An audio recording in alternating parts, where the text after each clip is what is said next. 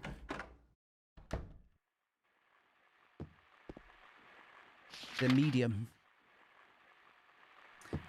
Again, we're not going to make this political by any means. I just thought it was quite funny how quickly people went sour on Guy Seehee during the pandemic when he kind of exposed himself a bit. Despite that, I still like the guy because of his involvement and attachment and the weight of his impact and influence on Silent Hill 2. When he speaks about this game even today, he does so very passionately, and he is the kind of actor who refers to himself as I. So whenever he's doing interviews and stuff, he refers to, and he's discussing James's character, relationship with all characters, he says I. And because he's using his normal voice for this role, it's always quite, I don't know, it's interesting because it kind of takes you away from the interview for a minute, and all you get is just James kind of furthering the law in a few ways, because the actors, is particularly Seehee, really understood what they were working with. I think I need to go to 303. I don't think we're completely done, but we're very nearly done in the apartment buildings.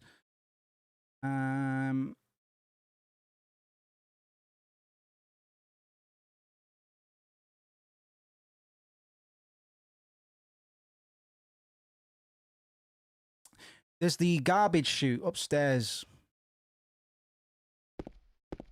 Angela, the girl we met at the graveyard at the start of the game,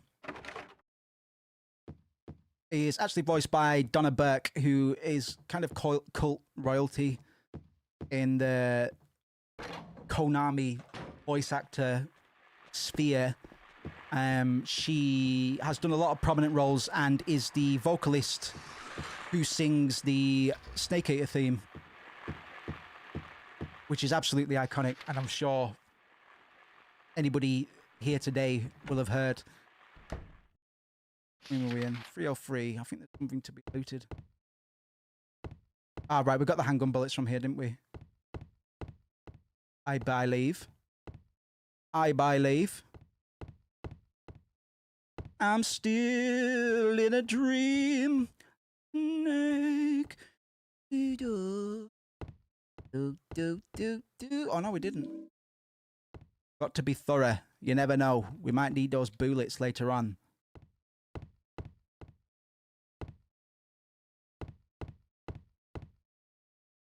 Right, we're going to go find that blocked garbage chute.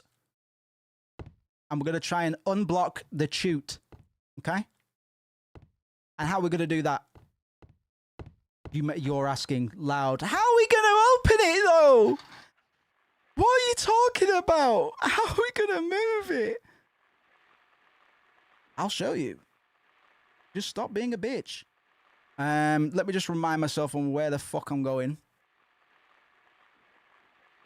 I'm still in a dream. Silent Hill. How are we gonna fucking unblock the shoot though, Moose? What are we gonna do? What are we gonna do? I'll show you. Is it this one? Clock. Yes. Oh, I've got to crawl through the clock hole. The iconic clock hole. Oh, clock hole. Oh! Nope, nope, nope, nope, nope, nope, nope, nope, nope. I don't even think there's anything in there, man. Fucking scary, though. Why I order? Why I order? Boing, boing, boing. Oops, I think we're going the wrong way. Yes, I am. I don't know how familiar people are with Silent Hill 2. Do let me know if you are, just a simple yes or no if you know the outcome of this game and what is being presented. We're going to use...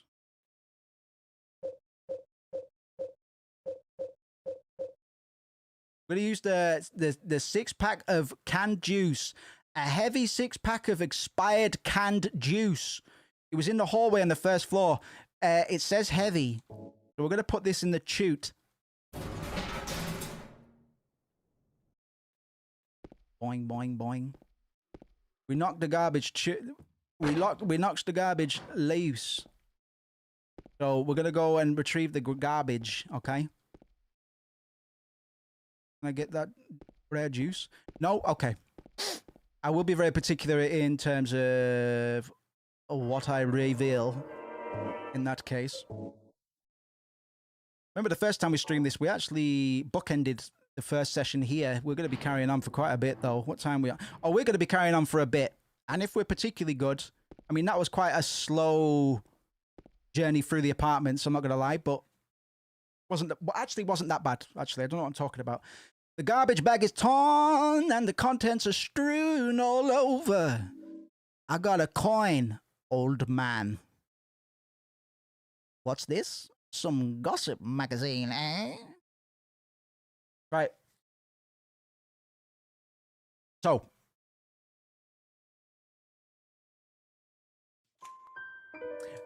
We're going to be rewarded for paying attention to a lot of the town's history, law,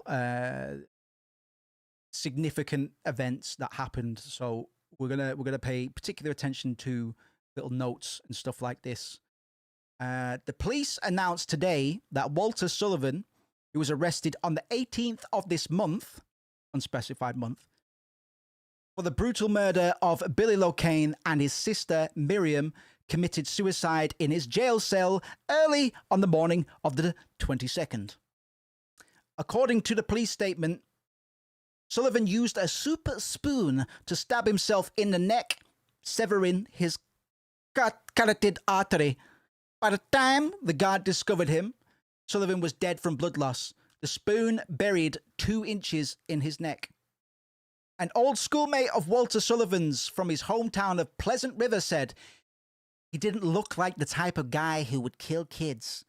But I do remember that before they arrested him, he was blurting out all sorts of strange stuff like, 'He's trying to kill me. He's trying to punish me, Mom. The monster, the red devil, forgive me. I did it, but it wasn't me.'" Let's go through that again. He was heard blurting out stuff like, "He's trying to kill me. He's trying to punish me. The monster, the red devil, forgive me. I did it, but it wasn't me." The schoolmate then added, "I guess now that I think of it, he was kind of crazy." Okay.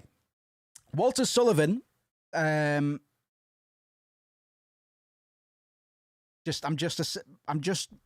running the spoiler checker in my brain.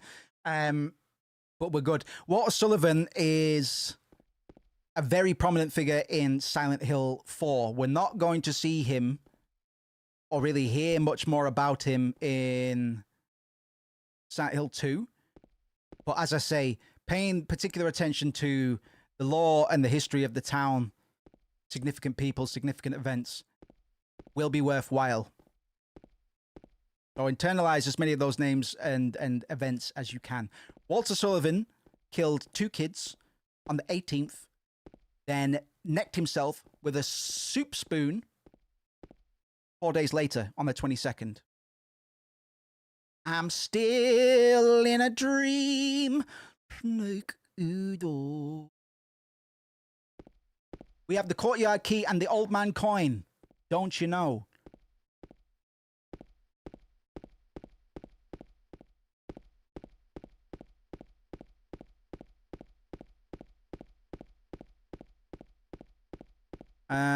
And we should have. Do we have the courtyard key? We should do, right?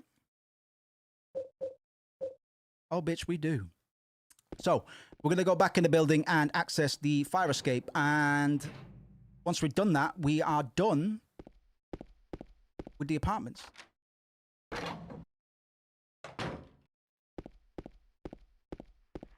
Oh. So, oh, you know that ammo I was saving? Yeah. Yeah, okay. Okay. Okay, James. Okay. Ah!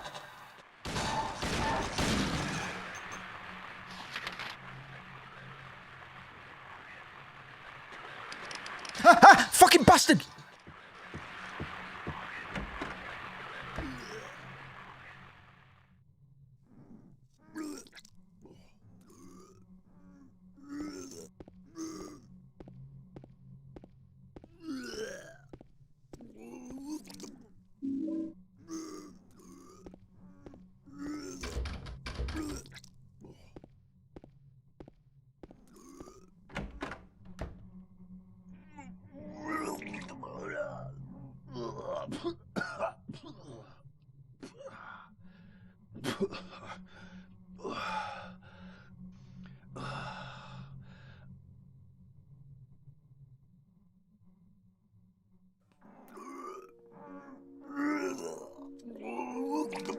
It wasn't me.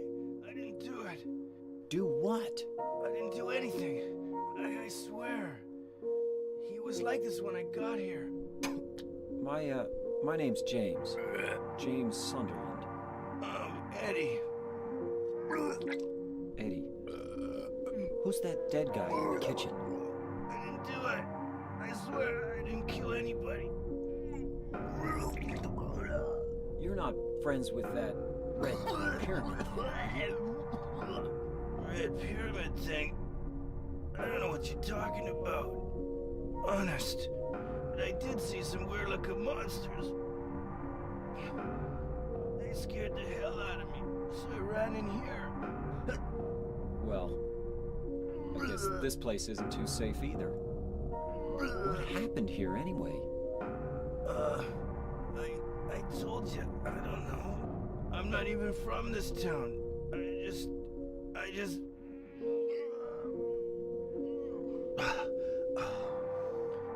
You too, huh? Something just brought you here, right? Yeah, you could say that. Well, whatever it is, I think you better get out of here soon. Yeah, you're right. What about you? I'll leave as soon as I'm done here. Eddie, be careful. James, you be careful too.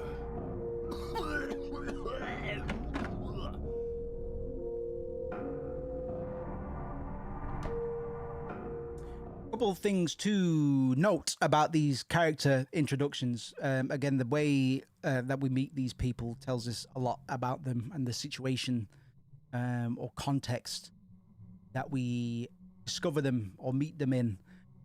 Angela graveyard looking for her mother and inspecting gravestones. We can assume not to be her mother's, else why would she be looking, right? Unless it's another, excuse me, unless it's another dead wife scenario, excuse me. We've just met Eddie Dombrowski as well. Another lost soul whose motivations aren't clear just yet. But homeboy was being pretty violently sick.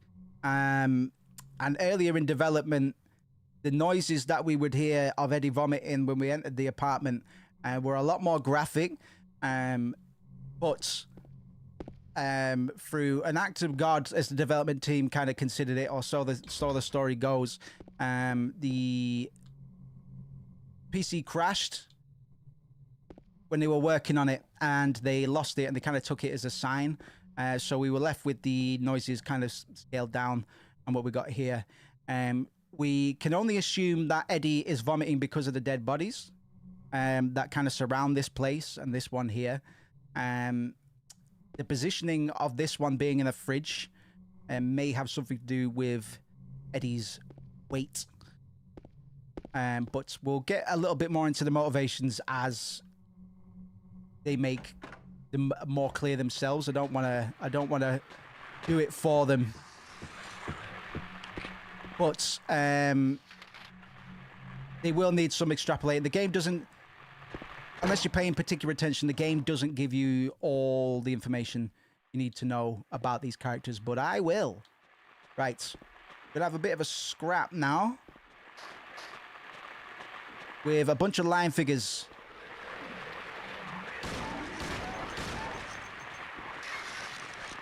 Generally, we'll be able to put these guys down in about 3 shots.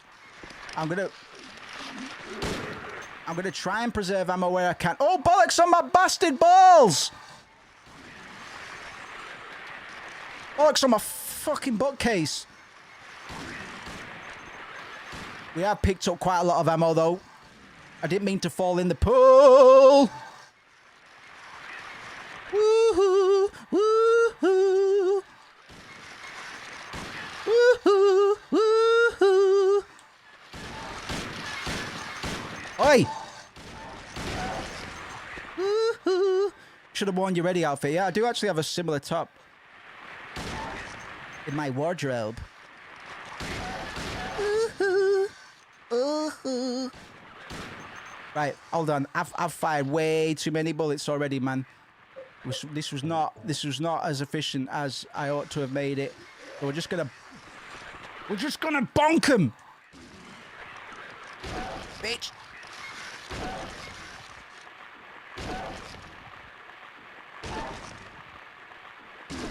Just keep going. Just keep hitting him. Keep hitting him.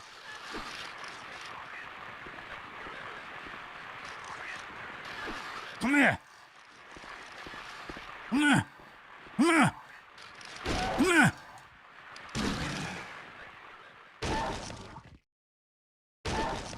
I hate you. I hate you. Naughty bastard. I got a coin. Snake. All we needed from out here. And we're going to go back in. But we are pretty much done with the apartments. At least for now. I'm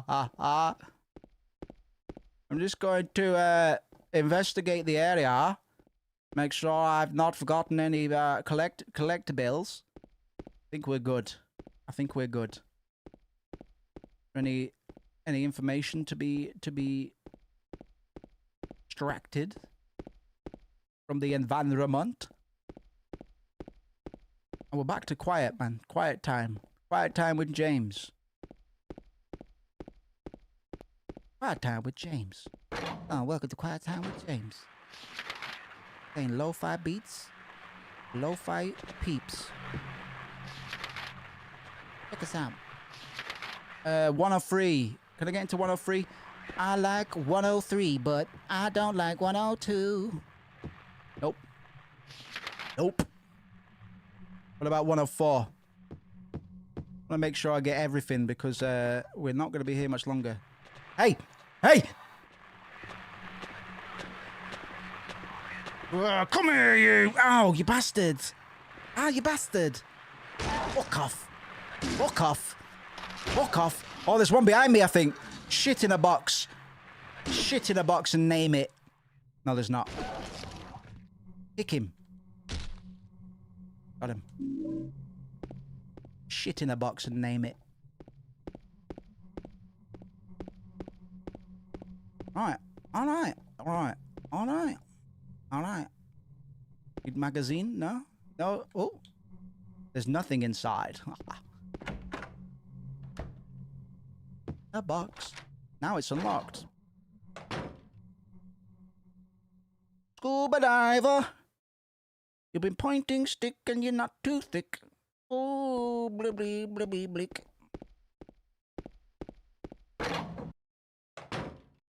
There is one more character moment that we need to encounter before we leave the apartment building. In fact, I think we're going into the Blue Creek apartments after this. We're in Pleasant View at the moment. And sorry, fucking getting them all backwards. We're in Woodside at the moment. 104.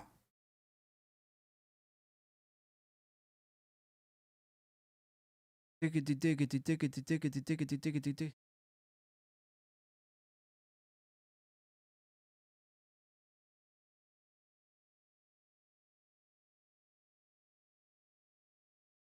We've got the fire. We've still got.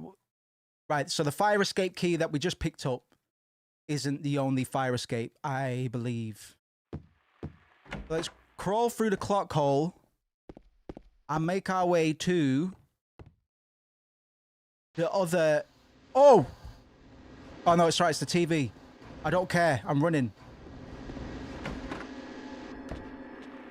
Can't be playing multiple genres as static, man. Stick to the one.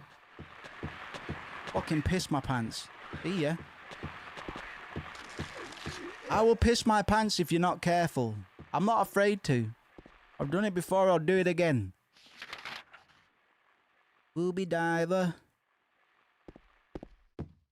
Boing, boing, boing, boing, boing, boing, boing. Hoi, hoi, hoi, hoi, hoi, hoi. In this one or the next one where...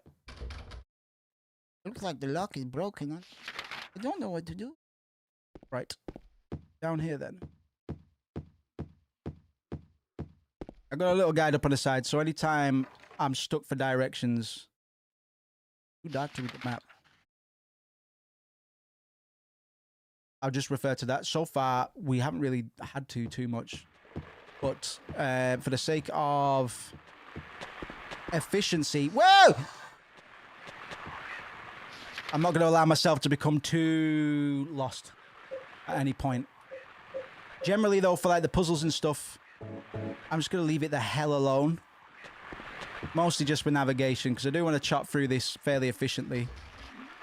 If we're particularly good, we still have a chance of finishing it today. I believe it's a blue door that I'm looking for. This one. Hey, hey. Ho, ho. James has got to go. I said, hey, hey.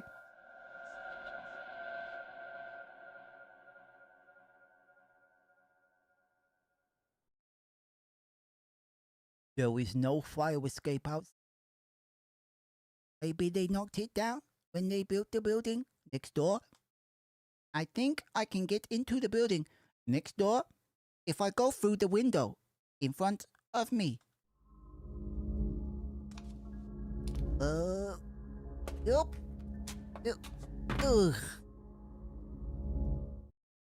Very good. We have different footsteps now that we're stood on glass. Again, Akira Yamaoka recorded around 100 sound effects for footsteps alone. He did a terrific job, and one of the things that people... Oh. Got another fake choice. Let's just run that back. We got dirty poo toilet. Okay. And another false choice. Now, this one is a bit more understandable because I'm not putting my hand in that toilet. And there's actually a callback to putting hands in toilets in Silent Hill 3, which doesn't have too many thematic connections to this one. Silent Hill 3 is actually a direct sequel to Silent Hill 1, whereas Silent Hill 2 is kind of a standalone narrative experience. Make a whole lot of sense when I say it like that, but that's just the way of life. There is another fake choice option in Silent Hill 3 in which the player is invited to stick their hand in a dirty brown toilet to pull out a crusty poo. James is probably going to go through with it, but in Silent Hill 3, Heather Mason, the protagonist of Silent Hill 3, literally turns and looks the camera dead in the eye and says, I'm going to paraphrase, who would fucking put their hand in a dirty poo toilet? Are you mad? I'm not doing that, fucking sicko. I'm paraphrasing, but I think that's one of the only fourth wall breaks in these games. Looks like there's something stuck inside the toilet. Might be a big shit for me to snack on. Will you take it out? Again, it's a false choice. We have to do it to proceed, but giving the player the option, any consequences fall squarely on our head. Looks like a wallet. There's some kind of memo in it.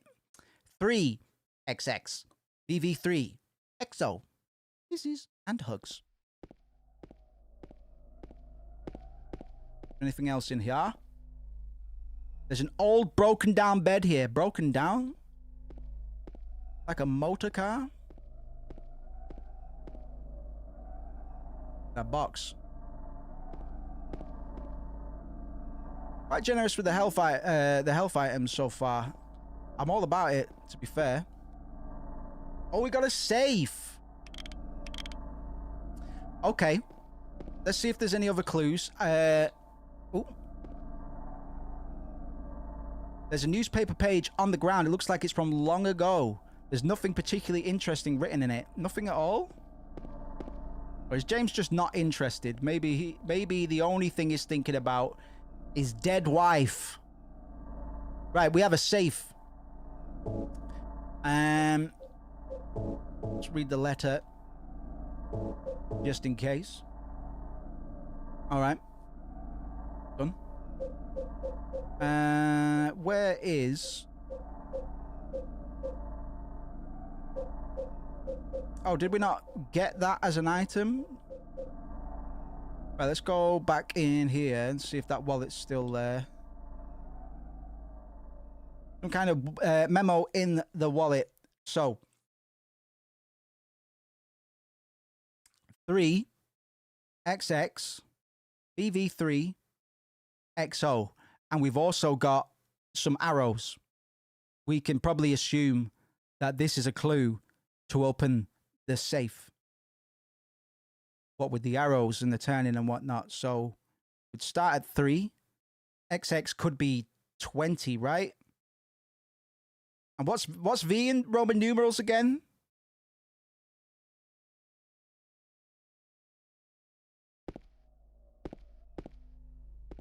What's V in Roman numeral? I've completely forgot. Let's see what this goes up to.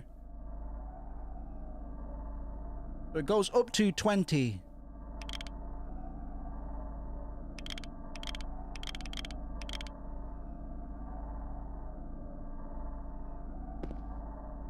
Three XX BV3 XO, right?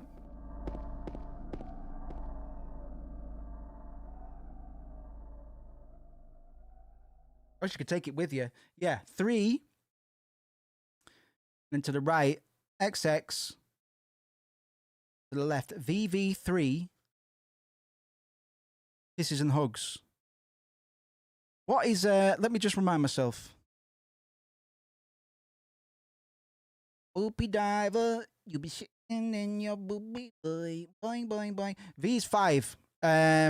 So 10. 13. 13. So we've got 3, 20, 13, 10, 3. Let me write that down. Boing, boing. X. VV3. XO. All right. Let's see if we can do it with just that.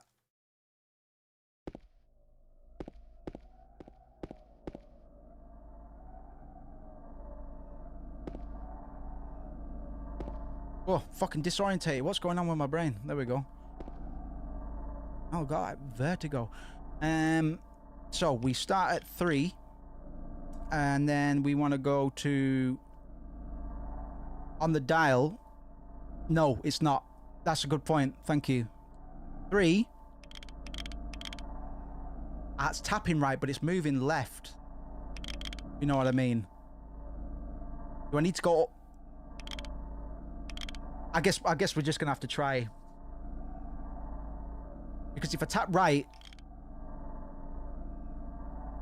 Oh no, that would count as right. So 3, 20...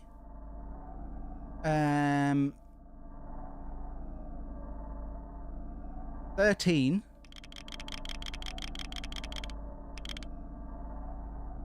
10. All right, not too bad at all. Handgun bullets. Oh, lots of handgun bullets. Hallelujah.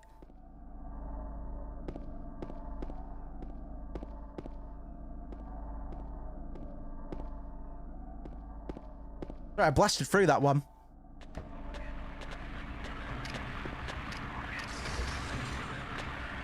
Go away! Go away!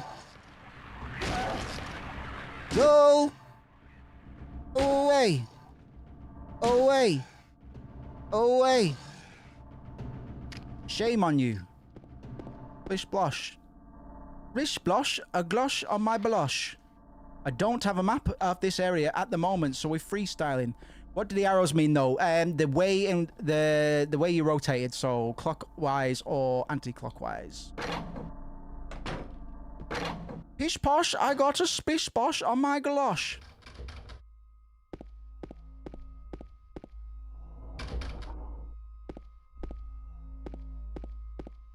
So I don't know what the difficulty increase might have been for that safe puzzle. Oops, this room I came out of. Oops, you don't have a map. Stop checking. Yeah, I did do it very quickly. I'm sorry. That's not one of the you know, the other ones, the riddles, quote unquote riddles and puzzles and stuff. I'll dwell on a bit longer. I'm actually surprised that I cleared that one as quick as I did, to be honest, given my rapidly deteriorating mental state. Oh, there's a note on the door. Hey, there's a note on the door, James. Read it. Dear Tim, I have to run an errand, so I'm going out.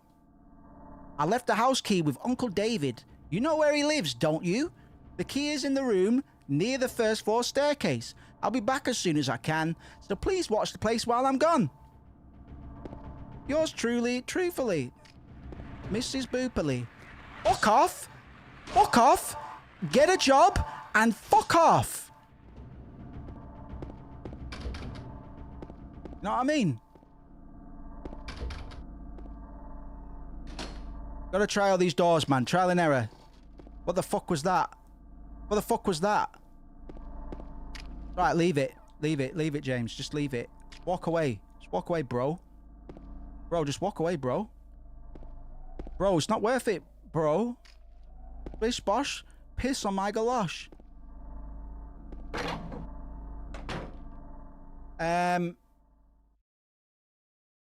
You said first floor.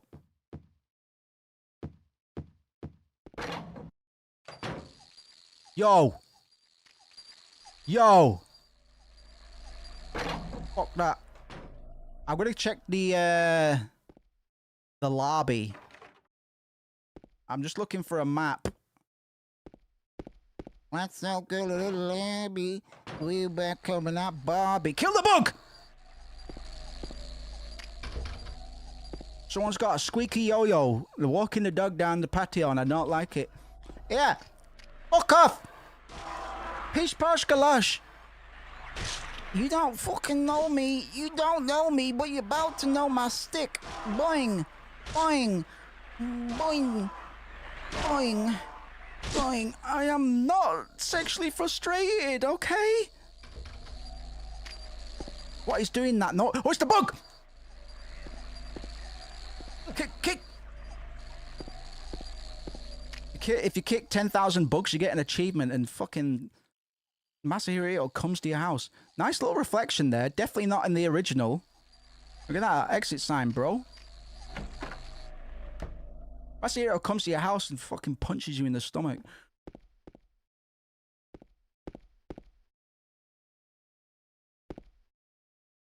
Oh!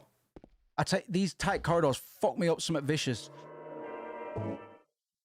Oh yeah, just under 2 hours probably, right? Yeah, we're doing good. We're doing all right. Yeah. May take about half a second. Yeah, we're gonna do as much as we can. Oh, hello. There's something written on the desk. Ooh.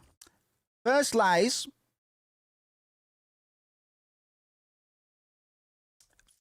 First lies the seat of he who is peerless, silent and empty, heartless and fearless. Beside him sits one who knows the place of the servant is next to the throne. Oof. Dozens of feet, yet not a single toe. The one that is hidden beside him doth go. Seducer of dreams, creature of Hades, lying further from man and closer to lady. Man and woman, seeing all, heedless, the ravens. Fucking hell. Silent and hidden, the two may be. They be not there for you to. Christ. I didn't think this would be that long. When I started typing this out, I thought it was just going to be like a quick reference, but I'm too deep now. Return to them whence they would be, and blessing shall descend on thee. Fuck! Christ! I'm too involved now. I have to finish it. I speak thus with the North Star behind me. The birth of the sun is the start of the story. It's not really a rhyme in my book. I mean, it technically is if you're a beta rhymist. Right. So, coins. We have 2 coins in our possession at the moment. I am going to plop them in. So we got a snake and an old man. Okay? Let's see if we can at least deem where the snake and the old man might go. Much more latency on YouTube. What do you mean in terms of delay?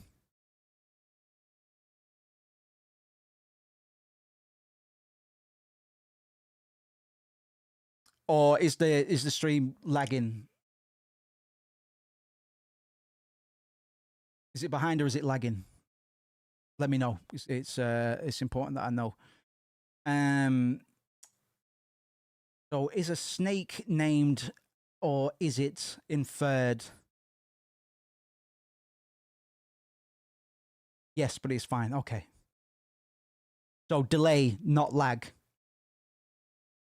First lies the seat of he or is peerless, silent and empty, heartless and fearless. Beside him sits, sorry, I fucking typos, Moose, that doesn't help. Beside him sits one who knows. The place of the servant is next to the throne, dozens of feet, yet not a single, just behind. Okay, that's all right. That's all right.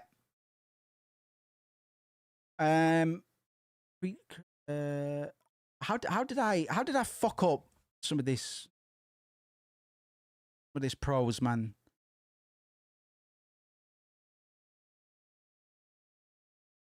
Creature of Hades. So it's I put create creature of Hades. A man who is peerless. So I've got the snake and the old man at the moment. So a man who is peerless could insinuate the old man, right?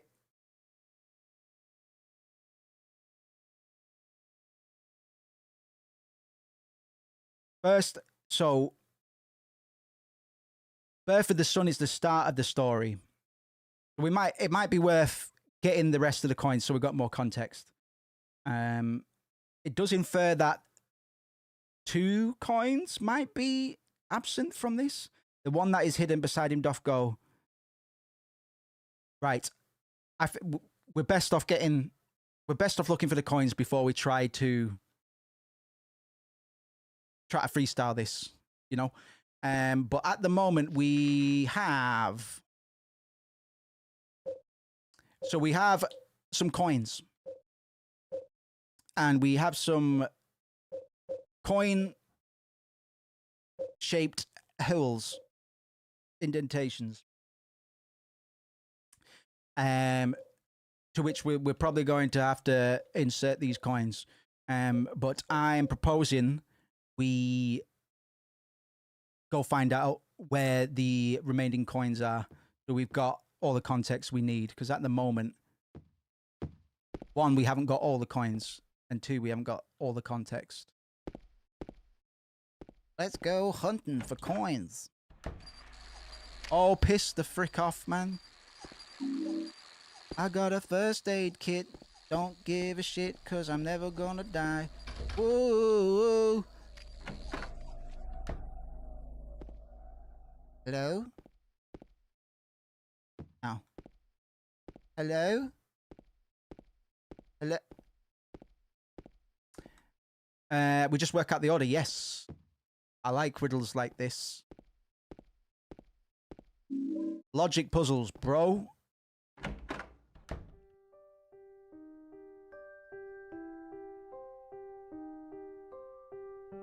Oh, it's you. Yeah, I'm James. Angela, okay. I don't know what you're planning, but there's always another way. Really? But you're the same as me. It's easier just to run. Besides, it's what we deserve. No, I'm not like you. I have a willy. You afraid? I'm sorry. I have a willy and you have a voo-voo. It's okay. Did you find your mother? Right. Not yet. She's not anywhere. I'm trying to discern if Angela's knife has blood on it. Let me know what you think. I don't know. So, all you know is she lived in this town. What did you say?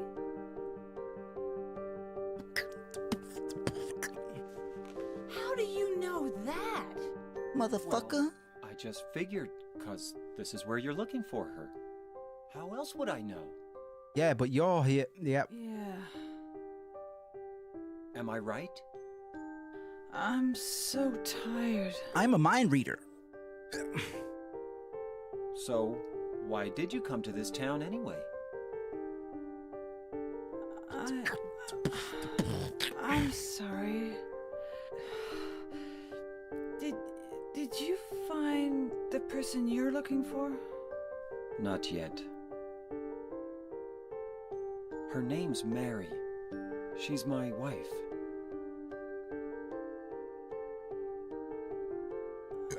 I'm sorry. It's okay. It does, right? Anyway, she's dead. I don't know why I think she's here. She's dead? Don't worry. I'm not crazy. At least, I don't think so. I'm not crazy. I've got to find my mama. Mama. Should I go with you? This town's dangerous. Now I know what you meant back there in the cemetery. I'll be okay by myself. Besides, I'd just slow you down. What about that? Will you hold it for me? I'm going to say that is... Right, okay. No I'll tell you why I'm wondering if or not it has blood on it in a second. I'm not sure what I might do.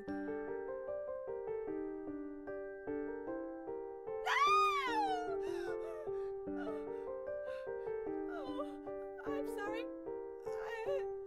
I'd be bad. I see a coin. Don't.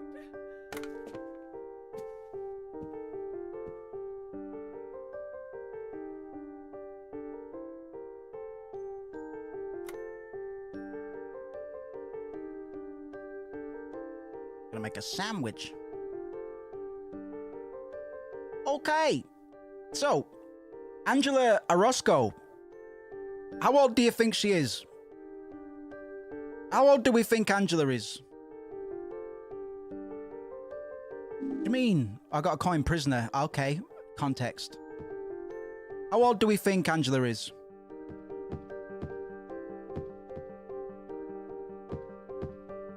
It's one of my favorite cutscenes from the game. Short but sweet. Definitely one of my favorites. It's a very iconic cutscene. Full adult. Angela is in her late teens. She is voiced by Donna Burke, who was in her 40s, I think.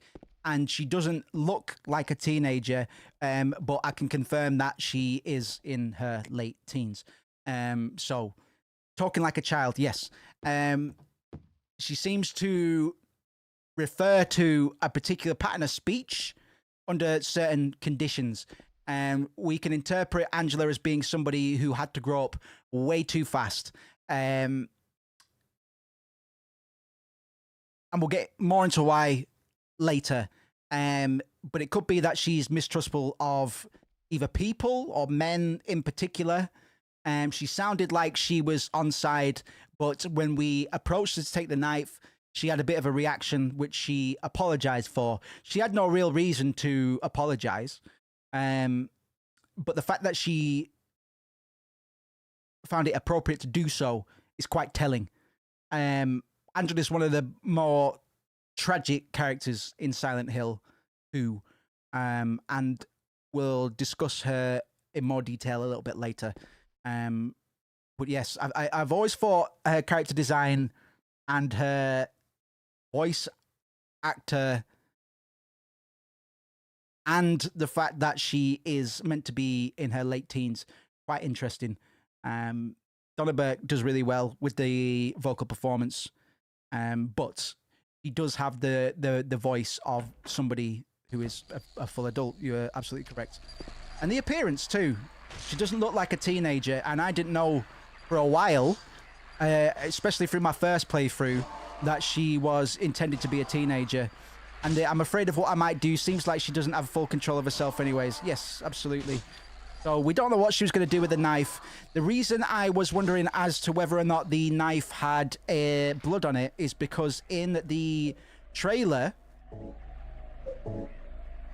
The blade is stained with something red. Right.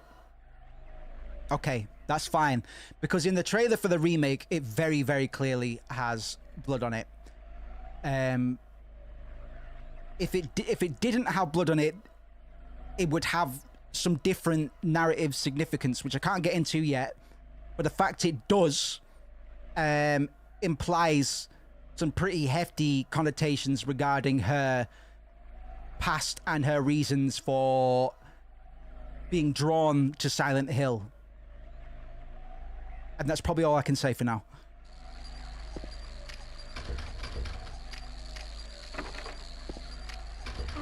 Down on the... Did that bug just hurt me? Fuck off! Fuck off! Come here! Fuck off, you little prick! What a little bellend! Fucking bugs biting my legs and that. Biting my fucking toes and toe tips. Idiot. Shit bug. Been in here, haven't we? Ah, yes, sorry. I almost forgot. We got another coin in there. We got the prisoner coin. Let's keep going for now. It's annoying I don't have a map. I'm almost wondering if I've passed over a map's... you know, let's save anyway. I can't remember. I'm pretty sure you're similar to Resident Evil and Metal Gear Solid as well, to be honest. The number of times that you save may impact certain things. I can't remember if it does so much. I don't think it does for the particular outcomes that we're going for, so I'm not going to worry too much about the amount of times I save. But I would fucking love a map. Tell you what. And I have a feeling I might have glossed over one somewhere. But we're doing all right. We're actually making all right progress here. I'm just going to double check these doors again. I think we're good. Letter, thank you. Odds are we're checking this letter too much, but it's too important to our desired outcome to skip on. At the moment, all good. And James is being looked after as well. I don't know, because status... I don't know if that's supposed to go a different color or something. I don't actually have vibrations on my controller which can indicate low health. Because we picked up so many health items, I'm going to put one anyway. I know before I said when James put his hand in the hole, it was accompanied by a vibration. That's just me remembering it. But for whatever reason, I don't actually have vibrations today.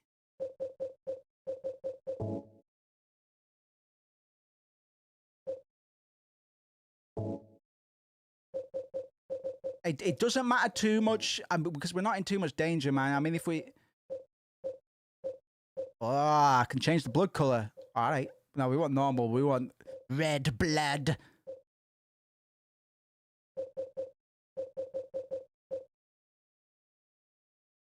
Boing, boing.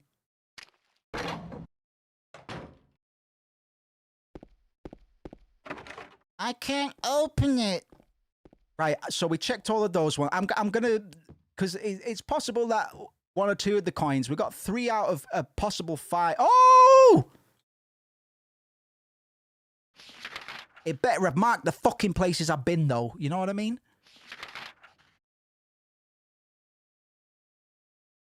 Maybe. Hold on, 209. That's the door with the letter on the note on it, right? From Gladys. I don't know if it actually is a Gladys. I'm just gonna say, dear Tim, I have an errand to run. Uncle David, the key is in the room near the first floor staircase. I'll be back. Right, first floor staircase. Near the first floor, near the first floor staircase. Is that the one that we cannot currently open? It's a short trip, so let's check. If not, we're going to the top floor. Does she mean this one? Doesn't look like an apartment door, so let's try. Even though I'm pretty sure we checked these doors. Let's see if it's marked it as such. mean 105? That's the one with a save point. Or 109. Let's check them both anyway. We want to be sure before we Get ahead of ourselves.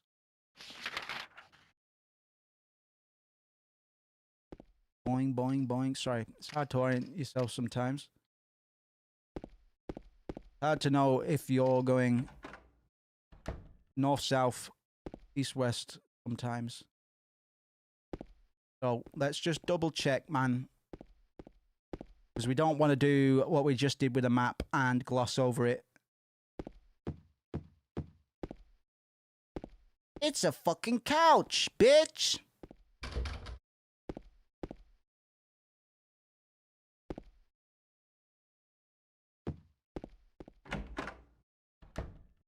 Right, this is Angela room, right? We got a coin from this room, and I think... Oh, motherfucker, that was, like, impossible to see. I was only able to pick that up because I'm spamming X. Have I ever found this before?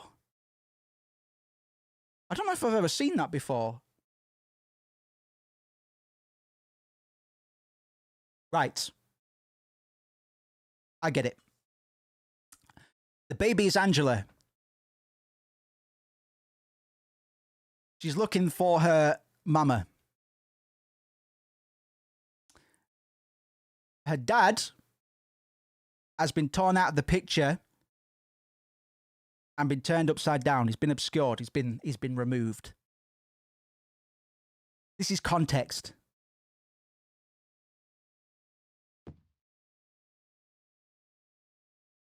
I don't think I've ever seen that before. But I'm glad we found it today, because that's actually very, very... Yeah. That's big. That's actually really big. I don't think I've ever heard people discuss that either. I'm very glad we found that. I wonder if they included that in the remake. I'm actually chuffed. What does the stinking carpet mean? That's a manifestation of James's brown boxer shorts. Got a 105.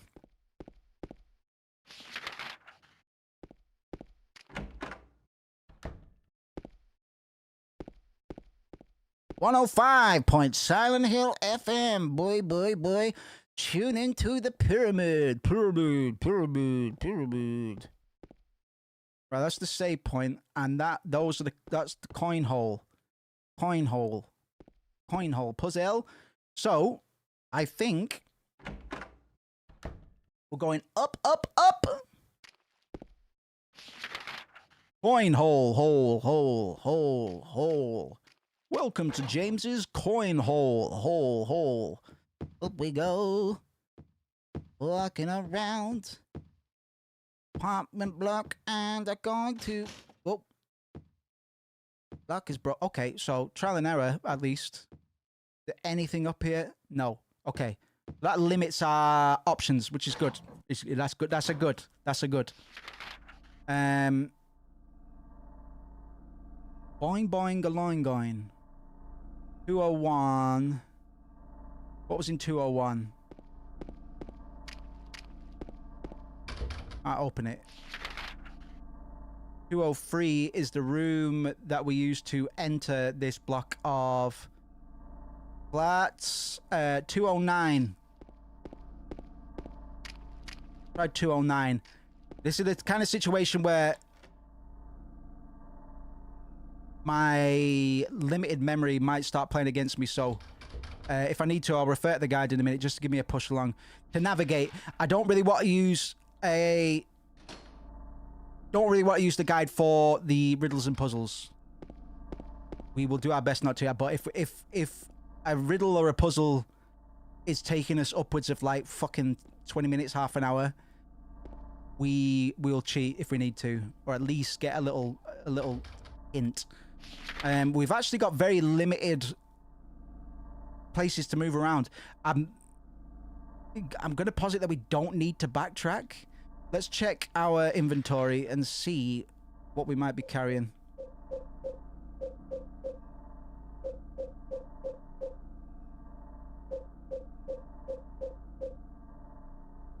Could it be that we only actually need 2 coins? I mean, 3 coins?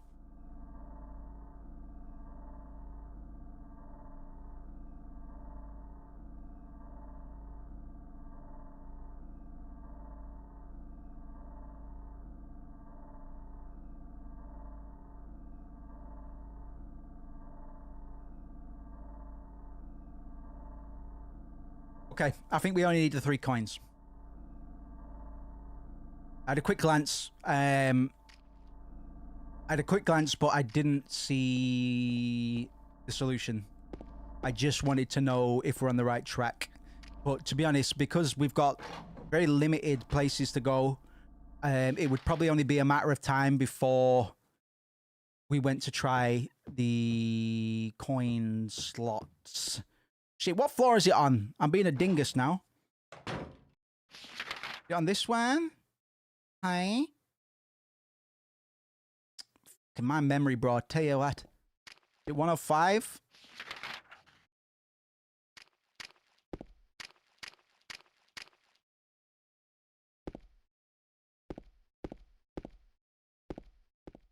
I think it may just be the 3 coins. We did say before that, what the hell, Moose? Your sense of direction. 105, dickhead. Idiot. Shitface. And this is actually the room near the stairwell, so this could be the neighbor Tim or whatever it was. Dave? Well, I don't fucking know. Right. Something written on the desk. First lies the seat of he who is peerless, silent and empty. Silent and empty. Heartless and fearless. Beside him sits one who knows the place of the servant is next to the throne. Dozens of feet, yet not a single toe. The one that is hidden beside him doth go. Seducer of dreams, creature of Hades, lying further from man and closer to lady. This does kind of give the impression that there's more coins, right? Man and woman seeing all, heedless to the raven's call. Silent and hidden the two may be. Silent and hidden too. They be not there for you to see. Implies that 2 are missing. Return to them whence they would be, and blessing shall descend on thee. I speak thus with the North Star behind me. The birth of the sun is the start of the story. We have... Let's check our coins. We've got snake. And we'll refer to the chat log pointers. We've got snake. Old man. Prisoner. Snake, old man, prisoner. 3 very different connotations, right? So let me just scroll up on the chat log. First lies the seat of he who is peerless, silent and empty. Does it repeat silent and empty twice? Silent and hidden, and silent and empty. So the first one, empty. The birth of the sun equals east, so that'd be on the right, right?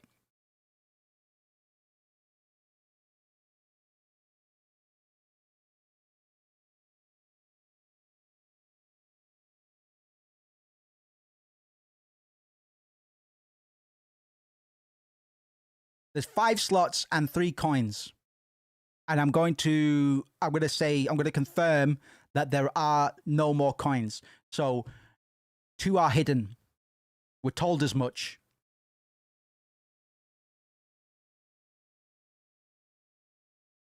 It's good having a bad memory for this kind of thing, because every time I do these puzzles, it's just brand new.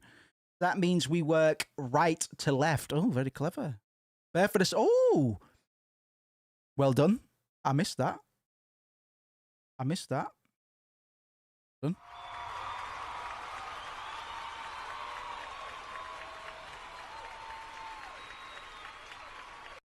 Silent and empty, heartless and fearless. Beside him sits one who knows the place of the servant next to the throne. Dozens of feet, yet not a single toe. The one that is hidden beside him doth go. The one that is hidden. Hidden as in isn't there, or hidden as in put away, i.e. a prisoner. Seducer of dreams, creature of Hades, lying further from man and closer to lady. Snake. I mean, Hades doesn't have the Christian connotations that I'm deriving this idea from. But seducer of dreams, creature of Hades, like Satan, right? Lucifer. Man and woman seeing all, heedless to the raven's call. Silent and hidden the two may be, they be not there for you to see. Return them to whence they would be, and blessing shall descend on thee. So the furthest left is the lady, so empty. Okay? I'm gonna agree. One, empty.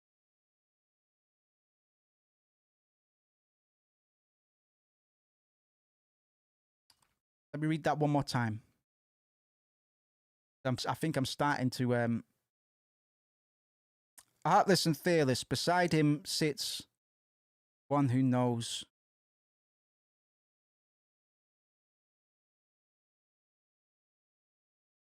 Fearless. Dozens of feet, yet not a single toe. Snake. Yes, most of this refers to a snake. Snakes don't have feet, but they can reach several feet, I guess. Anaconda. The old man next.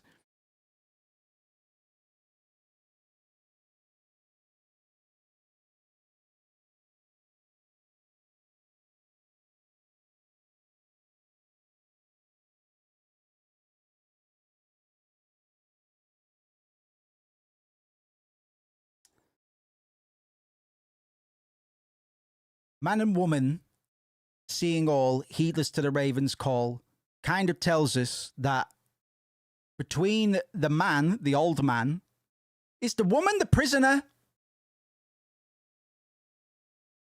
Yes, snake, old man, prisoner. Is the woman the prisoner?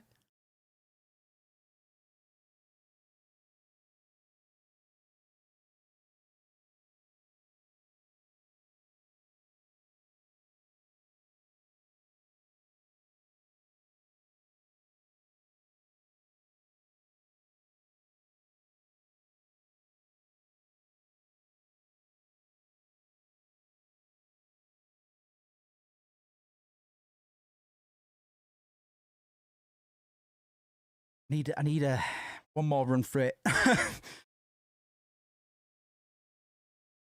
First lights. Oh, by the way, when I'm streaming on, does it put it in my Discord?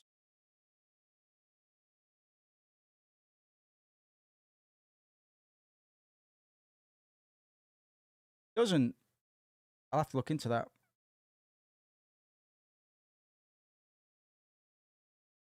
With Twitch, it clicks quite well. If I can get a mark on that.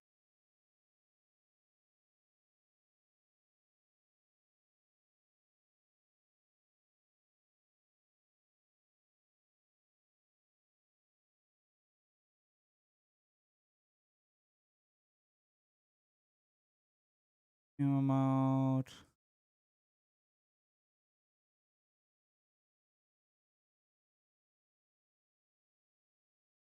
Worry about it another time, man. We're just experimenting today anyway.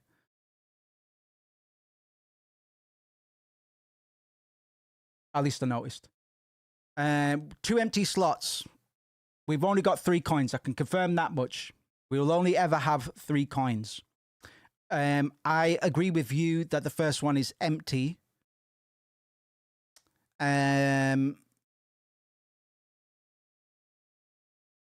Silent and hidden the two may be, they be not there for you to see. So this kind of confirms that the 2 slots mentioned earlier as being empty are in fact empty, right? The first slot, which is silent, and the middle slot, which is hidden. So I'm going to posit Empty, coin, empty, coin, coin. Empty, coin, empty, coin, coin. And even if we've determined the slot numbers, we don't yet know where they go necessarily. The birth of the sun is if the author speaks insinuating that the North Star is behind them, then they'd be facing south. So sun rises from the east every day. East is to the left. So the start of the story, the first slot is actually on the left.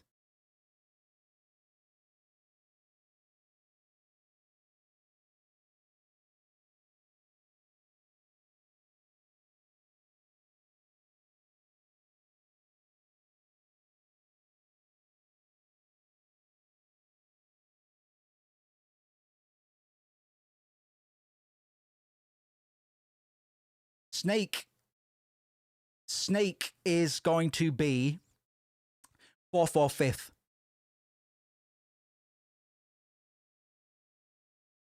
Definitely. I think it is, yeah, but it threw me off as well.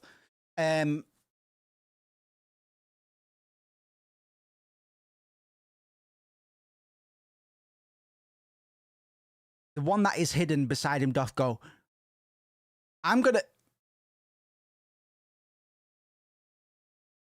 The one that is hidden. I'm gonna like there's hidden and then there's hidden. Is the first slot on the left? I believe so, but I like I say, I still think it is empty, coin, coin. And to be honest, we could just brute force it with that alone. There's only 9 combinations. So the snake needs an empty slot next to him. I think, yes. No, you're right. I think I know where the snake goes. I'm going to put the snake in. At least for a start. I think I think the snake goes in slot number 4.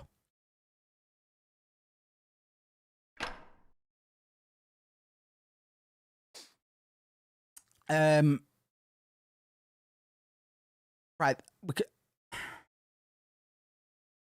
we could brute force it, but I'd like the solace in knowing that because it's like I remember Skyrim, and it's like in Skyrim when they give you logic puzzles, and there was never any logic puzzles as obtuse as this. But normally, all it takes to crack a simple logic puzzle where there's a finite number of combinations is to know first what combination is wrong.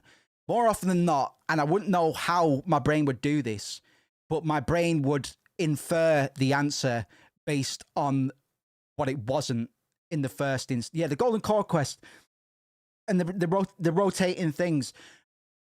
I don't know how my brain started doing it, but there was a point where I'd just be like, well, it's that, obviously, because logic. You and I, yeah, absolutely. Yeah. With that in mind,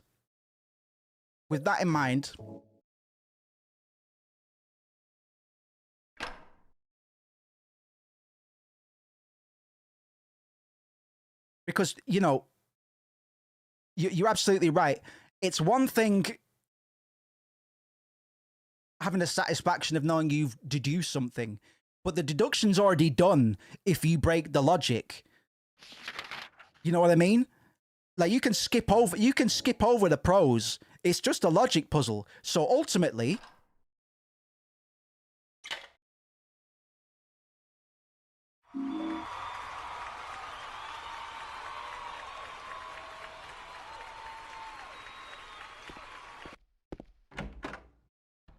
empty old man, empty snake prisoner was the solution. Nope, you're absolutely right. Sorry, bit of a delay. But you were right. You were right. You said, I feel like the old man doesn't go next to the snake. You're right. So we cracked it. Based on that alone, empty old man, empty snake prisoner. Well done. That was fun. That was fun. Look, there he is. There he is. Get him out of here. Get him the hell out of here. Throw him out the coat. Don't give him his jacket. Don't give him. So Linehouse key. Oh wait, that's for the one upstairs. Listen, if I give my key to someone to hold on to whilst they run out for errands, and they put it in a fucking riddle box, a coin riddle box, what the fuck, man? I'd pick another neighbor. You know what I mean? I'd pick another neighbor. That's just me.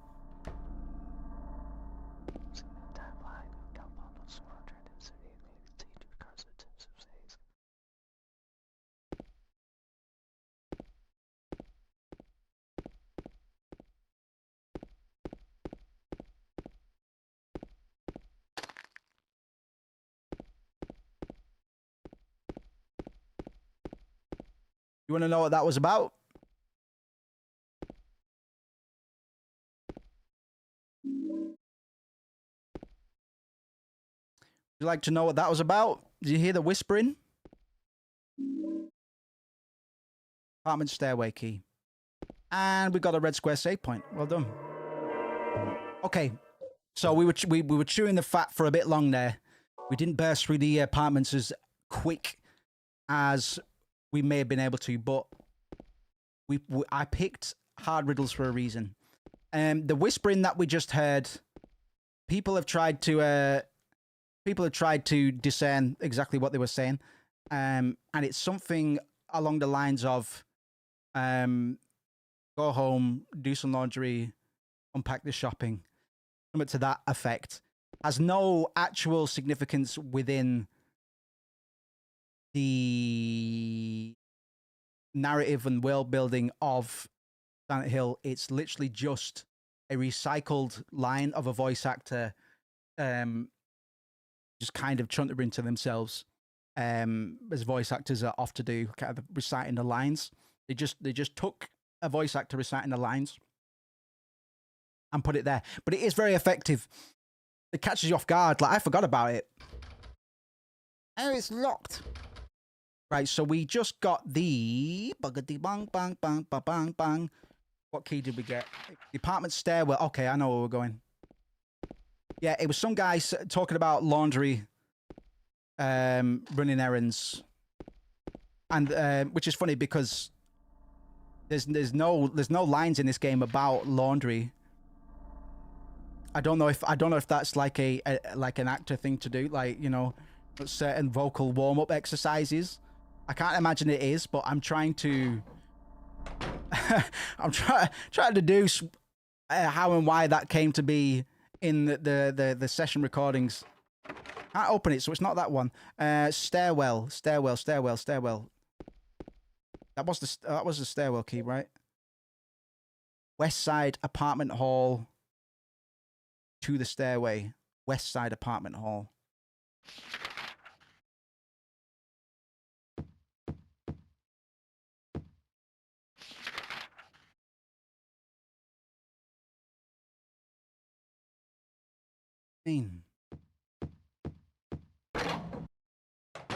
Well, there's only so many stairwells, so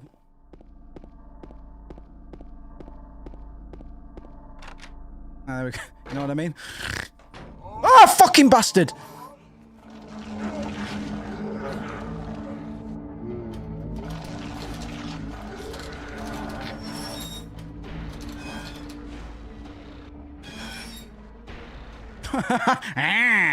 Right, so this is our first quote-unquote boss fight. But it's on a timer. And the length of that timer is determined by what difficulty we're on. To be honest, these boss fights don't get much more complex than running from corner to corner and unloading a few bullets at a time, much like I'm doing now. I think on hard, it can be as long as like a fucking hour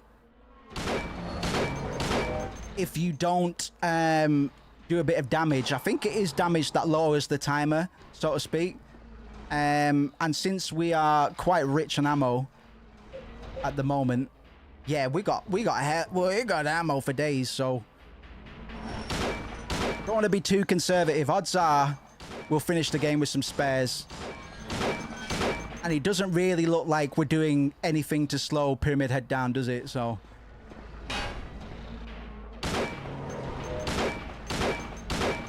nonetheless, I'll unload a couple more clips into him just to see if it lowers it, but we're not really in much danger right now. He can rotate like a motherfucker, though. Oh, you hear that?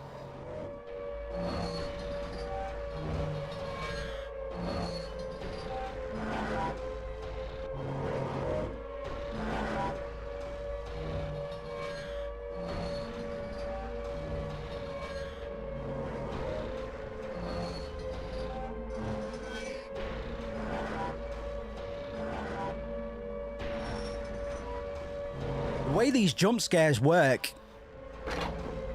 is not unlike I'd compare that shot of Pyramid Head when we entered this stairway to like Alien. Like, you don't really know what you're looking at immediately. You just know that it's shocking.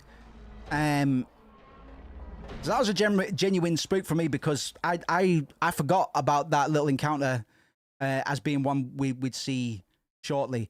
And the visuals that you're presented with are just so visceral and perverse. Like I say, the 3 times we've seen Pyramid Head interacting with other beings so far has been quite provocative in its presentation. Sexual. Particularly with the mannequin legs, because as I say, 2 sets of female mannequin legs.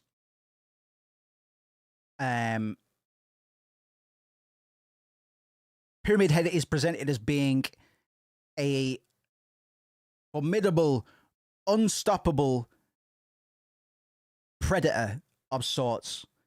Not much is fucking with him, but I will say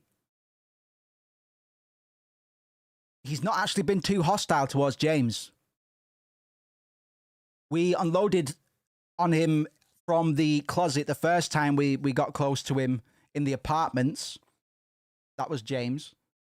And just now, you could almost say that we instigated again. It's because of Pyramid Head that we're able to progress at all. Pyramid Head has kind of been signposting the way to go. If it wasn't for Pyramid Head, we wouldn't be able to proceed down these stairs because he drained the water. I don't really fucking know how. It's not important. But Pyramid Head is kind of leading us at the moment. And well done. We've done the apartments, motherfucker.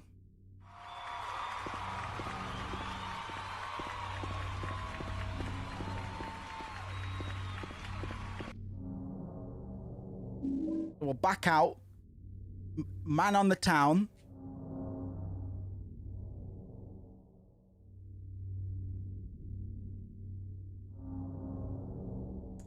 And we are going to West South Vale. Bum ba dum ba dum boom ding bum ba dum ba dum ba bam ba dum ba dum. Right, let's crack on, man. I'd say we'll probably get about just over halfway tonight. I've got a couple hours left in me, and I think we're making pretty good progress.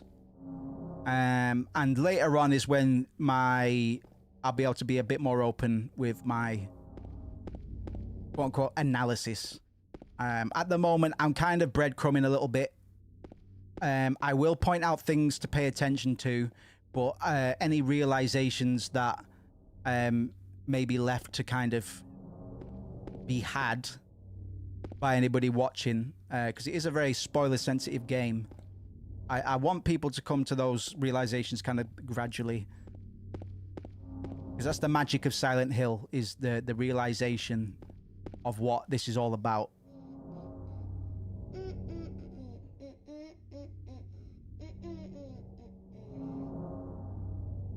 You! It was you, wasn't it?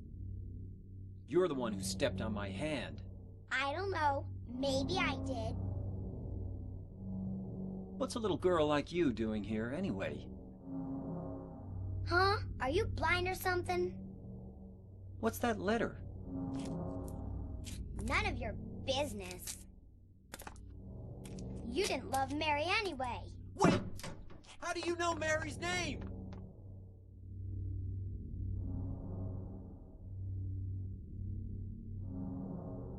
How does she know Mary's name? Let's remind myself what the name of that little actor is, because he does a great job in this. And I don't want to misquote her name. Jacqueline Breckenridge plays Laura. Very blunt little girl. What's interesting and worth noting is because of the subject matter of the game not being very child friendly, they did a lot to kind of safeguard Jacqueline from the true nature of the game's narrative, which ironically and kind of conveniently adds to the whole dissonance and confusion between the two characters. It could be that these characters are experiencing things differently to one another. So the fact that Laura's voice actor was kind of separated intentionally from the subject matter of the game adds to this layer of uncertainty and dissonance between the two characters, or any of the characters that are interacting with each other. That's out to Lewis, man. We're giving YouTube a bash. I'm just checking out the features. Might not even be that we stay here, but we're at least giving it a go. We're going to meet another character in just a moment as well, and I'm going to shut up for that because it's actually a very important scene. We are chewing through the fat, man. We're doing quite well tonight. I don't know if we'll finish it this evening, but we'll make very good ground. We're certainly making better ground than we did the first time we ran this game on stream. Like I say, we bookended it the first time in the first apartment buildings, not even a second to my memory. Gonna check about for some goodies and whatnot. We got a lot of health drinks, man, and like I said, we need to take good care of James. I'm gonna read the letter as well, just while I remember. It's always worth doing whenever we remember. And we might notice some changes in that letter a little later on. The statue's plaque reads, Patrick Chester, son of Edward. He fought and died for the people, for liberty, and for all of our tomorrows. His memory lives on. Shouts out. Shouts out. Loud and proud. Loud and proud, brother. Yeehaw. And again, I like these little signs and stuff, like the caution and the trespass signs. There's nobody here to stop us from doing anything, but it's these little... Fucking, sorry, my cat was eating biscuits and I could just... I had to fucking pivot my head to make sure I wasn't being fucking harassed by a goobly. Sorry, what was I saying? Yeah, there's no reason for this sign to be here. This was put down very deliberately. The developers knew that nobody else was going to be sharing this space with us. There's not going to be any attendants or authorities telling us not to do the things that we are doing, you know. We're going to be running around regardless of how slippery it is. But the fact that we get these cautions, these don't trespass, you know, it all adds to the fact that we shouldn't be here, that this place is kind of subtly rejecting us, if that makes sense. I think I've just looped back around, haven't I? Yeah. Okay. We've got so much ammo, bro. We're packing serious thunder right now. So we should feel good about that. I do think we're going to finish the game with some extra goodies in our pockets. But we're going to meet another character now, and I'm going to shut up for that.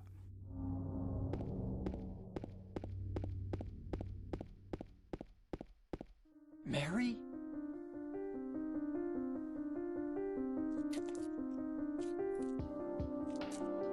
No, you're not.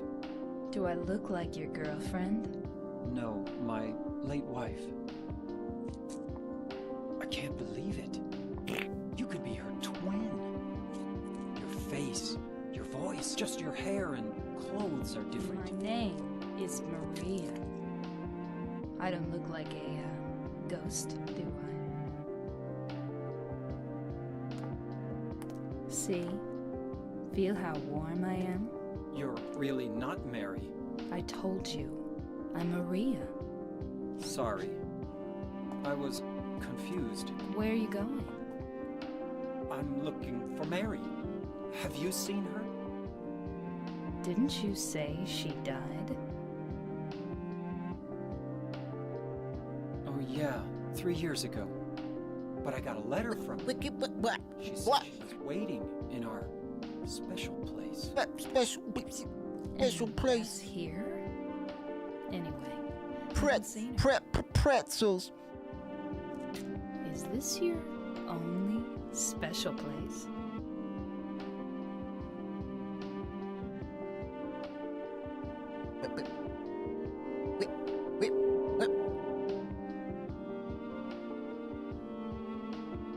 Well, there's the hotel too, I guess.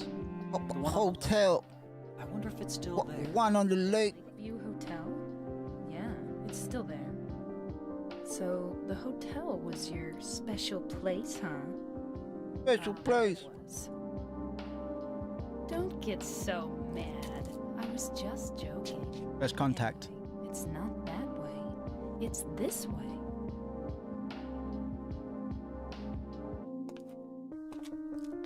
You're coming with me? You were gonna just leave me? No, but... With all these monsters around? No, I just... I'm all alone here. Everyone else is gone.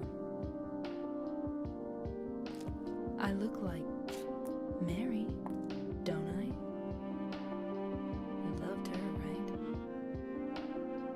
Huh. Or maybe you hated her. Don't be ridiculous. So it's okay? Yeah, fine.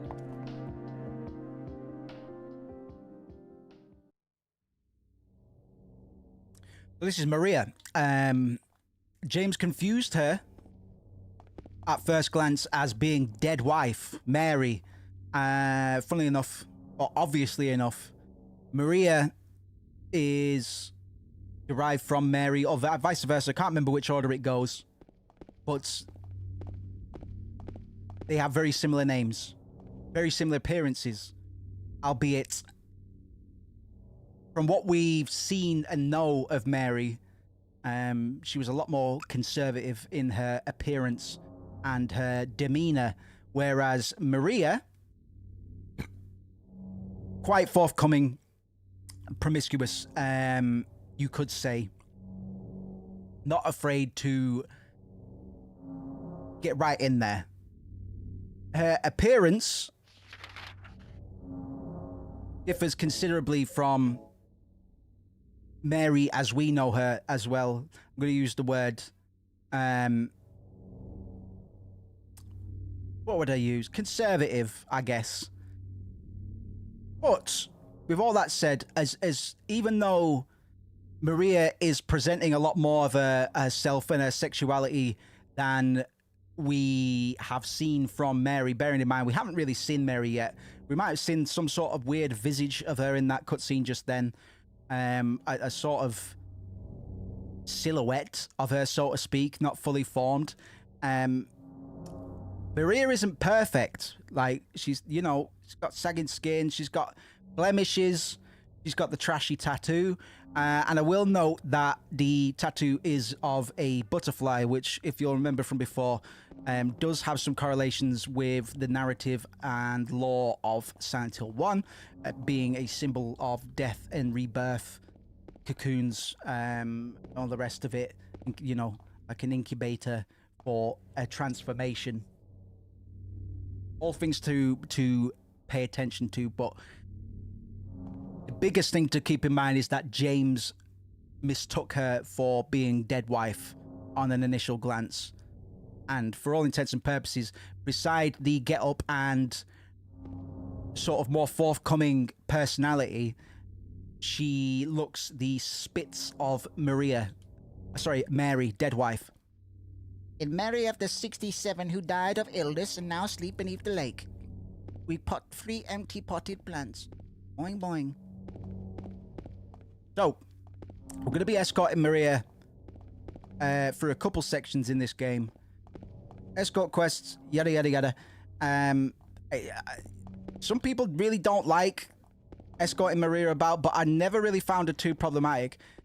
One thing that is possible that maybe isn't going to be possible in the remake is you can put bullets in her. But if you do this, if you end up killing the girl, it's game over. I will note as well that the way that we treat Maria, similar to how we treat James, based on how well or how poorly we treat the girl, is going to reflect on some outcomes later in the game. Victim of persecution by Jenny Carroll lived with pride and honor. What happened here shall never be forgotten. I see my dead wife all the time. She isn't even dead yet. Fuck it, I'm sorry. Wife alert, run. Wife alert. James, run. Dead wife. Oops, gobblies. Kick it. All right. So, Maria is going to have a pretty large presence in the narrative henceforth, particularly in comparison to many of the other characters, although we still do have quite a lot to learn about the other characters, and I'm still gonna slow my roll in terms of how much I reveal this early on. There will be a point where I'll be able to speak a bit more openly about what the hell is going on, what the hell it all means, why it all means. But for the time being, I'm going to just kind of gently prod and guide people towards things that they should be paying attention to without dropping the hammer. It is a very spoiler-sensitive game, and any revelations that people may come to or have yet to come to, if they're not familiar with the game, I would like them to come to them quite naturally. So far, I think I've enabled that much to be done. But when we get round to playing the remake, we are going to be very open. One of the reasons I wanted to play this one first is to give people a crash course in Silent Hill 2. Either a refresher or a complete introduction. There'll be no apologies from me when we get to remake and I start assessing things and pointing things out from the fucking jump. I want to be able to analyze the remake that way, and we will have earned it by retracing our steps. It's been quite a long time since I played it on stream the first time, and to be honest, I've probably still got that footage somewhere as well, so we are racking up a lot of footage for analysis, which is one of the main reasons we're here, because at some point I do potentially want to make some edited content regarding Silent Hill 2. Just a case of approaching it from an angle that is worthwhile, because everyone and their dog will probably be making videos on this at the moment. I haven't checked out any of those analyses just yet, obviously, because I want the game to be fresh when I get to the remake, but I swear this is where I had to go. Pete's bowler armor first. Boing, boing, boing. I'm boinging down the steps. I love Pete's bowler armor. Ah, throwing balls down the way. Do we have to go to Pete's bowler armor first? I know we have to. Feng, shut up or I'll kick you out the window. I'm just kidding. I'm just kidding. I'll probably get invited to Silent Hill if I do that. I'll get a letter from Feng, dead Feng. Dead Fang, boinging and boinging and boinging around. Whoa, you're creeping into my line of sight, and that freaks me out, Doug. I know you're there. Now, creep on out of here. When are you doing analysis of chess? Narrative analysis of chess. Not a bad idea. Can I not get down to Pete's Bolorama? It's very important that we get at least one setting, you know? I know I have to go to Pete's Bolorama at some point. It's just a matter of when. Pete's Bolorama. I'll wait here. I hate bowling. I didn't come here to play, you know. Hurry back, okay?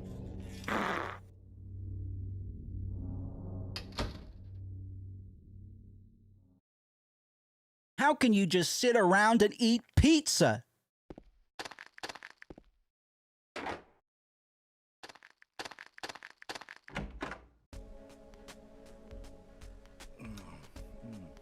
So what'd you do? Robbery? yeah. Murder?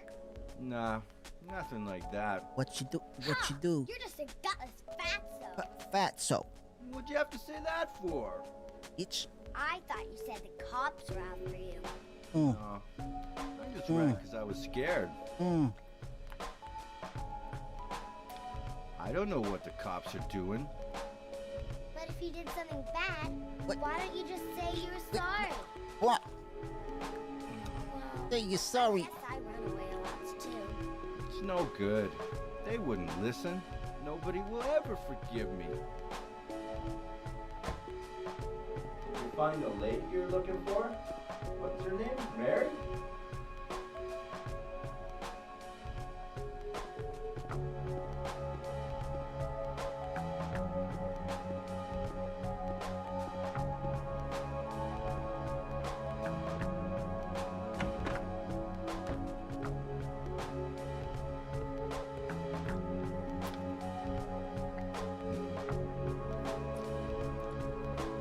How could you sit Eddie? around and eat pizza? You're James, Pizza. we met in the apartment building? Yeah, I remember. But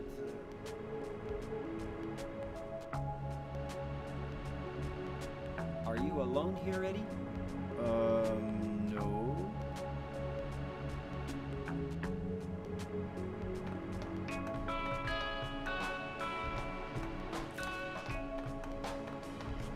Bye-bye. Wait, come back! See you later, bitch. Huh? Laura? Why? Laura, is that her name? That's what she said. This town is full of monsters. How can you sit there and eat pizza? She Pizza. said she was fine by herself. She said a fatso like me would just slow her down. Forget you.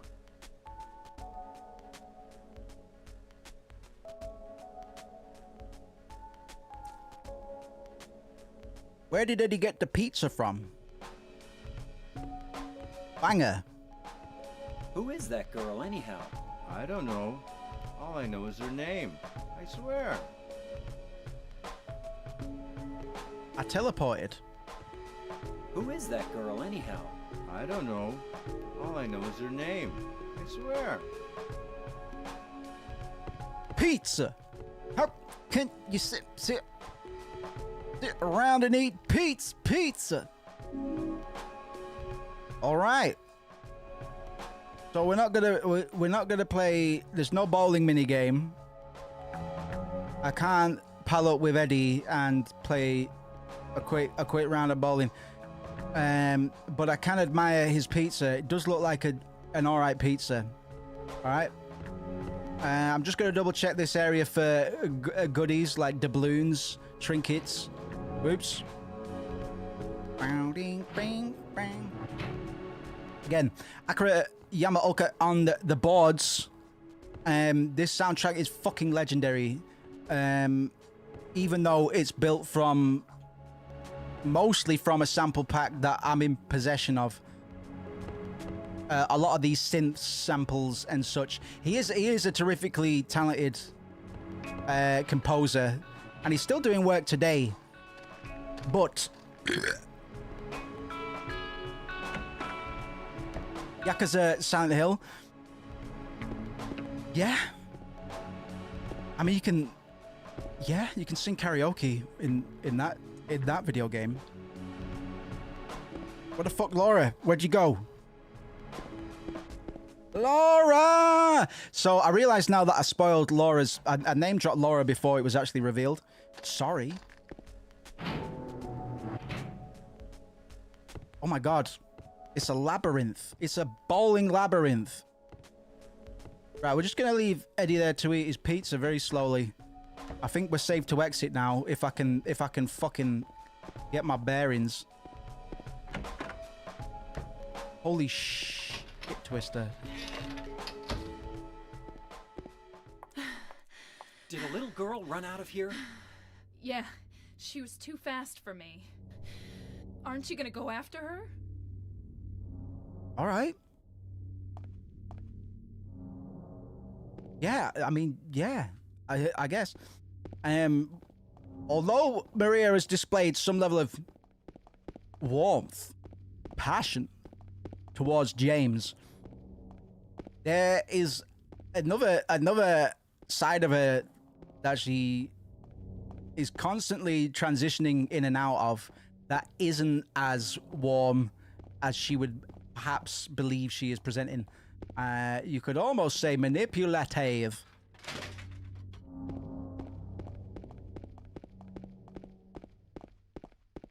Now watch this. Bitch! Not yet. Oh, it is. My mistake. She went through there.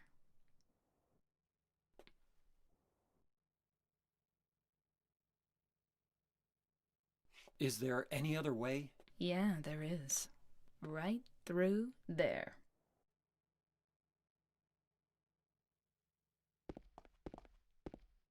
How can you just sit there and eat? It's no good. It's locked.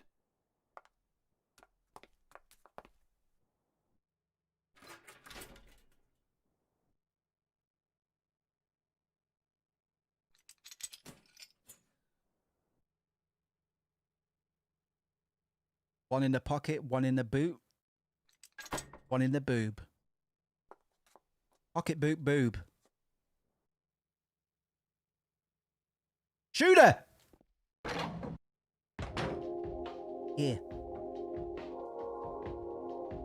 Yeah.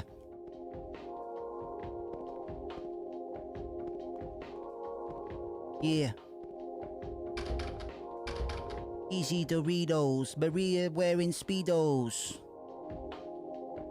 Empty can, sink, cardboard box. None of them will be any use. You obviously haven't played other Konami titles, such as Castlevania.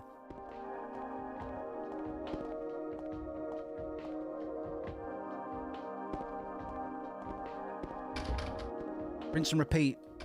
Pile of Coke Kangs, Eddie has been here. Yomp. Yomp.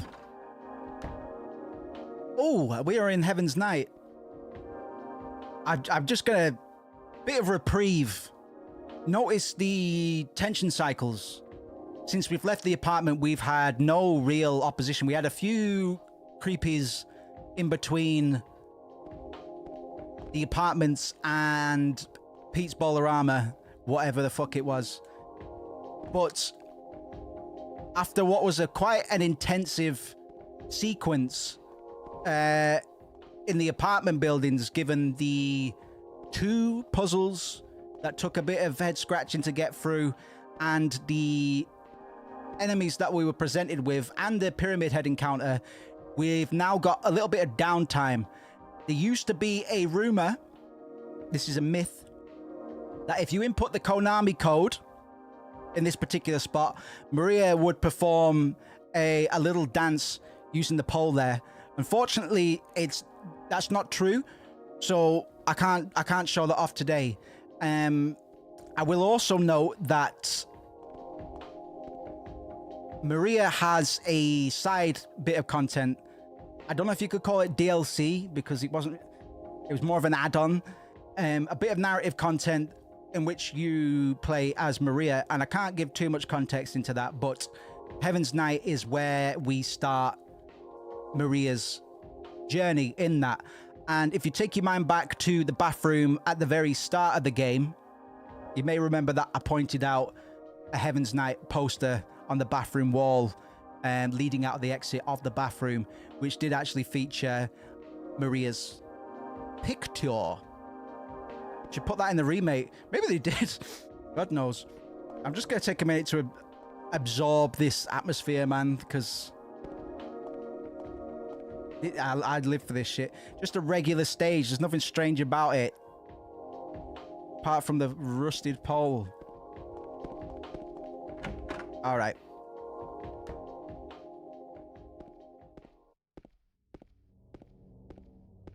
Whoa!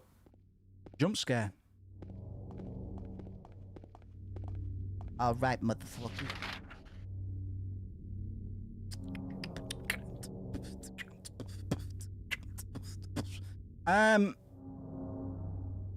Where me go next? Where me go next? How can you just sit there and eat pizza? I believe there's only so many places. Going. I think we're going to Brookhaven Hospital shortly.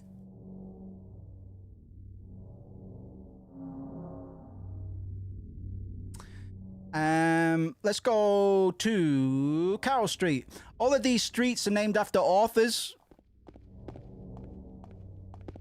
If you can guess who Carroll Street is named after, I'll give you a cookie, idiot. Chew on that, fat soul. In fact, if you can guess any of these authors, I'll give you a cookie, idiot. Chew on that. How can you just sit here and eat pizza? I believe all of them.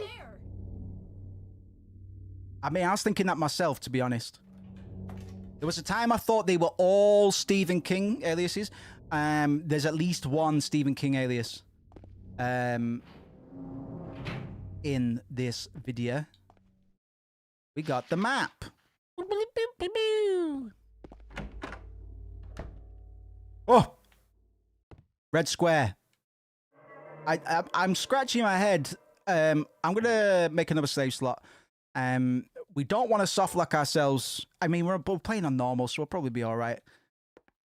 It seems to be about the patient. We're reading a note on a clipboard. It seems to be about the patient's hospitalized here.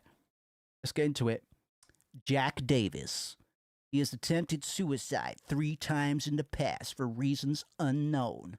Although he is normally a model patient who follows doctors' and nurses' orders, he must be watched closely due to his past pattern of sudden and violent suicide attempts. Joseph Barkin, mad. His illness seems to be rooted in the fact that he believes he is guilty of causing his daughter's death. His symptoms suggest a psychotic break and paranoid delusions. Normally calm, but has a tendency towards violence when excited. Joshua Lewis. History of hospitalization, as well as numerous assault, battery, and other violent offenses. He has a strong persecution complex and a tendency to solve things through violence. Extreme caution necessary. Brookhaven Institute is a mental hospital. I will say that in regards to its exploration of quote-unquote mental health, Silent 2 is quite classy. In regards to the main characters, it never says this character has PTSD. More we can kind of we can kind of extrapolate that. Plus, I've kind of got a thing about giving fictional characters mental disorders, because characters aren't people. They could never be people. So it always seems a bit far-fetched to say, oh, he was depressed. He had DID. You know, shouts out to M. Night Shyamalan and his complete disrespect for people suffering DID. It's fine. I love you, M. Night, but it's always been a bit of a thing for me. It's like, well, he was seriously depressed. He had PTSD because of his time in the Iraq War. Different types of papers, documents. But there's nothing of interest to me because I'm self-absorbed. Whoa! Something is written on it. The potential for this illness exists in all people, and under the right circumstances, any man or woman would be driven like him to the other side. The other side perhaps may not be the best way to phrase it. After all, there is no wall between here and there. It lies on the borders where reality and unreality intersect. It is a place both close and distant. Some say it isn't even an illness. I cannot agree with them. I'm a doctor, not a philosopher or even a psychiatrist. But sometimes I have to ask myself this question. It's true that to us, his imaginings are nothing but the inventions of a busy mind. But to him, there is simply no other reality. Furthermore, he is happy there. So why, I ask myself, why in the name of healing him must we drag him painfully into the world of our own reality? Something else written by hand. I got the key from Joseph. It's probably the key to that box. Talk about Maria. I got the purple bowl key. Awesome. Purple bowl key. Euphemism. All right, Maria. All right. Shit in my hand to name it. Where are you planning to go? But we haven't found Laura yet.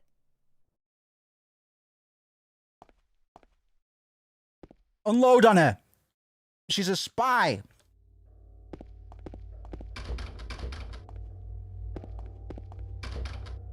So, just going through the Silent Hill method of knocking on every fucking door.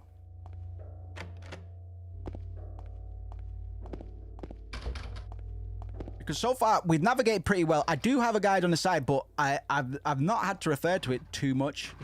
I'm actually quite astounded at how well we've progressed without me having to refer to it. But Brookhaven Hospital does get a little bit freaky. So, we'll see how we get on. Remember, we're just revisiting this for the most part. I just want people to get the gist before we... before we crack on with the remake.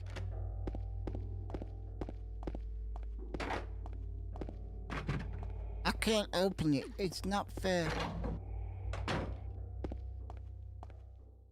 Let's check downstairs first, because... Yep. Trial and error. That's why we check every door, because then it gets marked off on our map.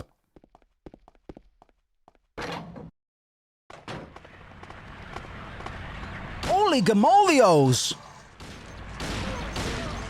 I hate doctors and nurses.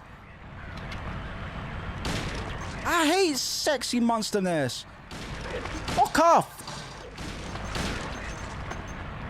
Get pissed on, idiot! I don't even care! Idiot! Where's my stick? Oh, I got a knife. I don't plan on using this as a weapon. Well, I do.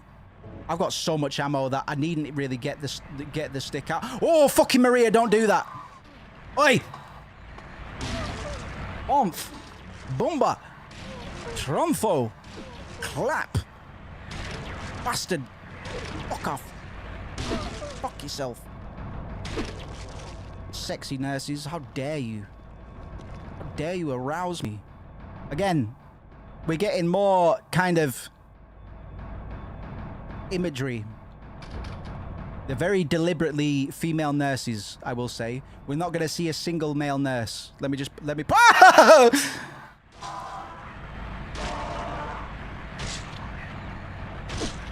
In fact, that's quite convenient that we saw a mannequin around the corner.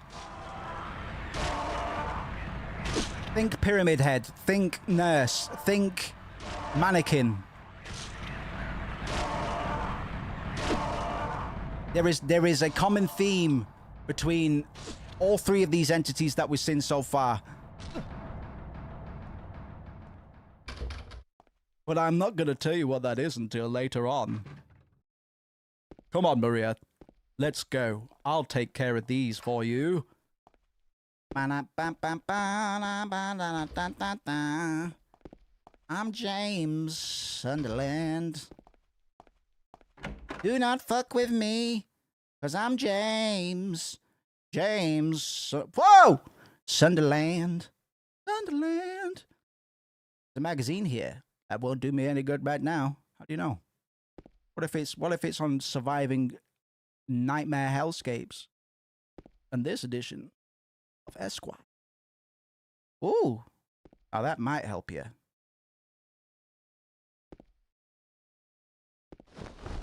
Something inside the pocket of the white lab jacket. I got the examination room key. Anything else? Anything else? Anything else? Nope. I got the Hey! Come here! Hey! Fucking get down, you bubbly head. Bubbly head. Fuck off. Funko pop. Funko bang! Motherfucker! Boosh! Get smushed, idiot! Don't fuck with me. See that, Maria? Haha, don't worry about it. You're with James now. You're locked into Mr. Sunderland. Walking around hospital, picking up first aid kits. There's a typewriter here. I got no use for this.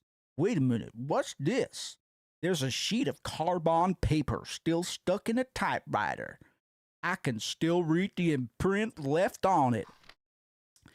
I know it. The secret, I'll give them something to deal with. This demon shelter is of no use anymore. He is in my instrument. He must follow my orders, yes. The box will be useless. Now I must not forget. It is 7925. That's good. He is the lowest now. I too will be free, and he will serve me. I am a genius, and no one can stop me. No one can stop me. No one can stop me. No one can stop me. No one, no one. Somebody write that number down, please. 7925. Did somebody write that number down? 7925. It's definitely going to be a keypad. Whoa!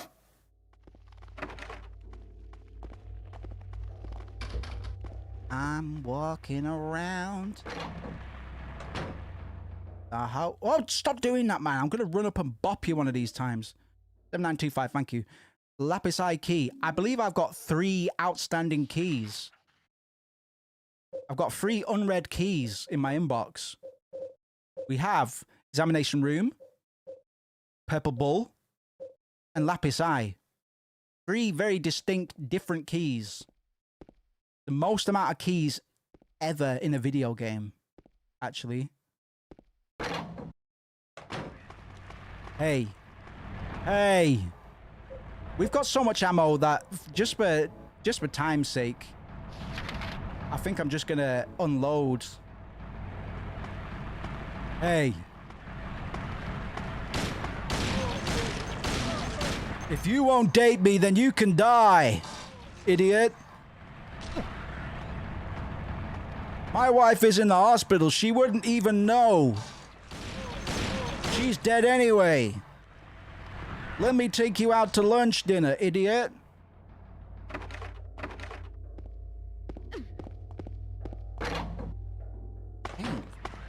Hey!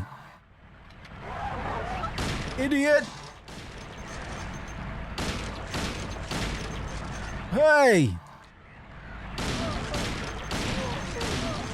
Hey!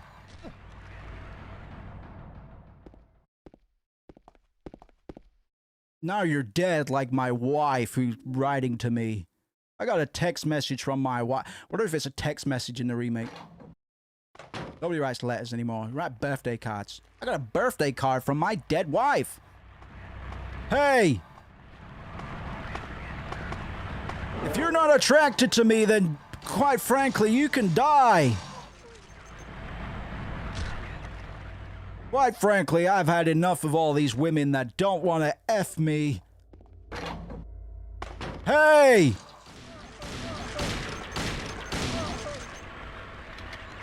Hey! This is America! If you won't give me health care, then fuck off, idiot!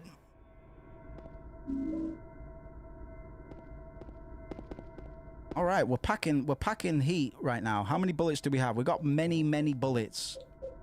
Oh, we got some shotgun shells. We don't even have the shotgun yet.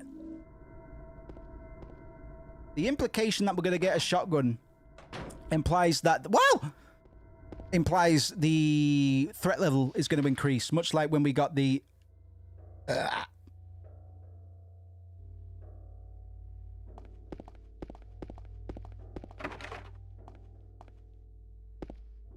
I love hospitals, especially when I love hospitals. Maria, I'm so glad you let me take you to the hospital with me. I feel like I'm at my best when I'm at the hospital. Now, what in the hospital could cause green splotchy stains? I ask you. What in a hospital could cause green splotchy stains on the thing there? What green liquids are available in the hospital? I ask you. And I'm being genuine. All right. I'm astounded at... Whoa!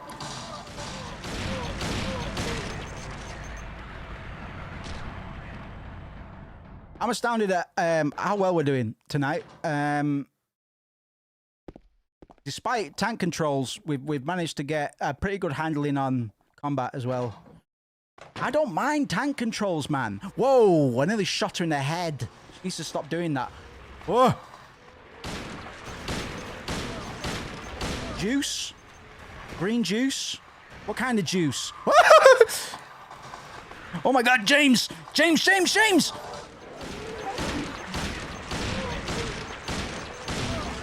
I guess it could be bile, right? But who's firing bile? Oh god, James on a plane.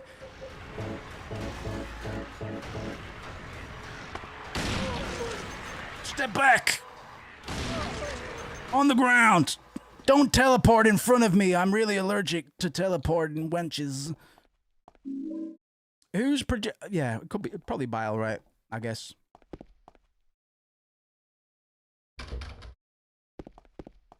There's even apple juice. It could be like Mountain Dew. Monster energy drink, I guess. Map button. Special treatment room.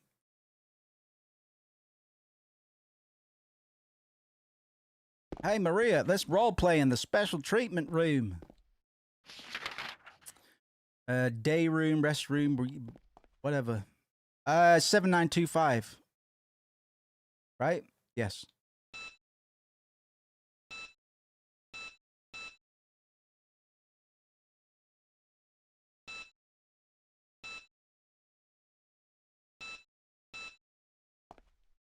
No?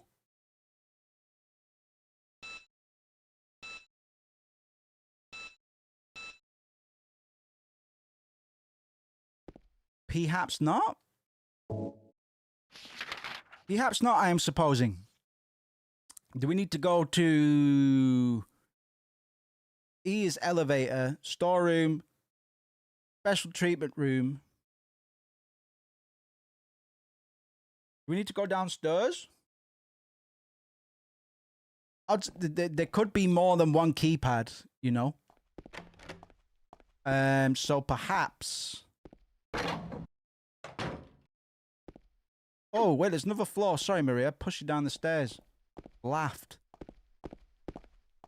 I had a full-on belly laugh when I pushed a woman down the stairs.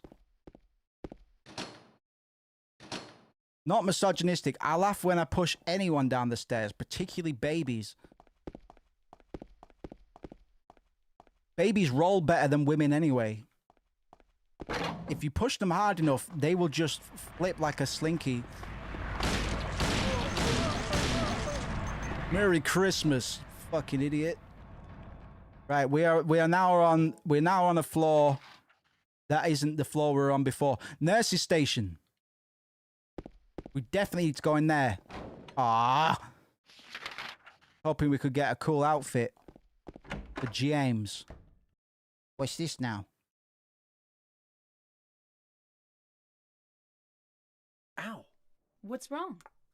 We gotta check you to terms of service. What? Because I said I'd push babies down the stairs. I'll be fine.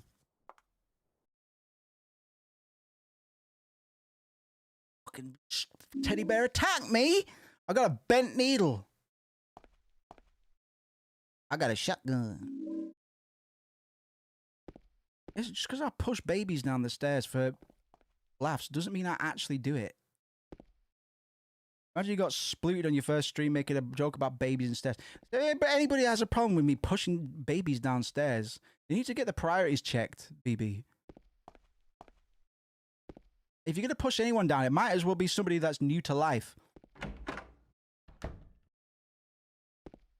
They're less useful. Babies are useless. In a way. Some of them grow up to be firefighters. Yeah, sure. But not all of them. Idiot. Right, where am I going?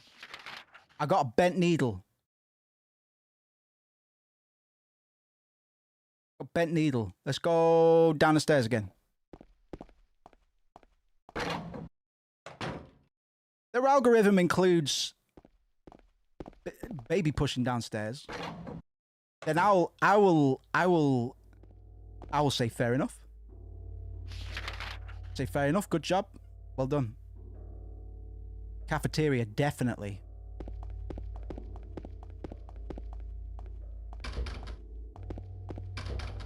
Oh.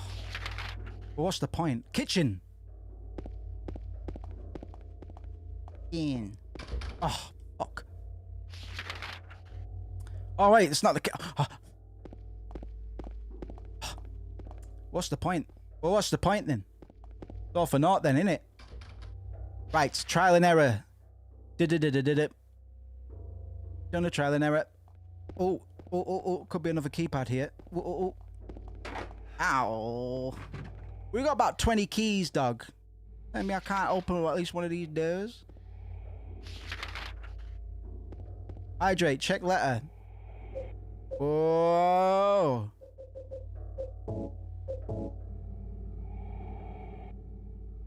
They're all good. There's breathing man in my ear. 7925. We've got 3 keys. Double check first floor.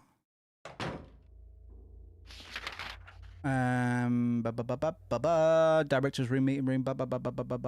We have exhausted our options on this floor. Examination room. Did we do examination room? This side. Ooh. Hello? Ah! No. Go back in there. Ah! There are medical records on the desk. Nothing particularly interesting. We're not looking hard enough, man. Medical records are always interesting. Tell you people's secrets. Embarrassing secrets about themselves. Maria's stood in front of the things on the wall. I'm gonna guess this is a useless room. Come on, man. Chekhov's room and all that. There must be something in here. Nothing useful. Shouts out to Deadly Headshot. But the advantage of streaming on YouTube is that I already have the app on my phone, I guess. That's one of them, absolutely. All good, my friend. How are you? We're just giving it a trial run. Seeing how we fare. But it's good to be using the home channel for something in the very, very least. And I get to put thumbnails on these streams and stuff. Good. You know? Okay. The pin number this month is T. Last month it was X. And before that it was Z. But what are they going to do next month? That's all they can express with 4 numbers. P, X, Z. Anyway, does the door to the patient wing really need to have its combination changed this often? What the hell? That's all they can express with 4 numbers.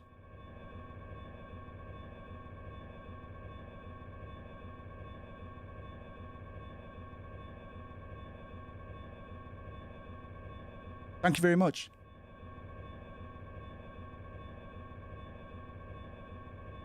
The pin number this month is T. Last month it was X, and before that it was Z. But what are they going to do next month? That's all they can express with 4 numbers.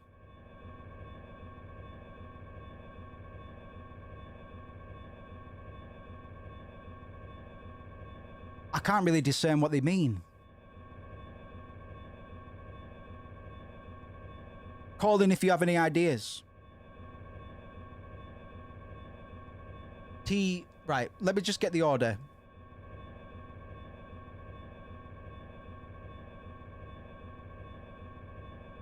It's good to see you, Diddley. I hope you're alright, man. This month, T. Last month, X. Month before, Z. I'm trying to work out what correlation it has to numbers. Maybe it'll become clearer when we get to that keypad, but it might be the keypad upstairs, the one that we've already encountered, you know.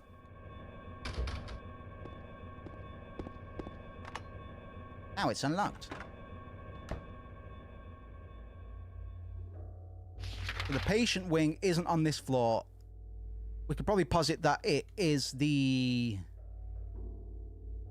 keypad upstairs, right? DXT something. Where the staircase? Where the staircase?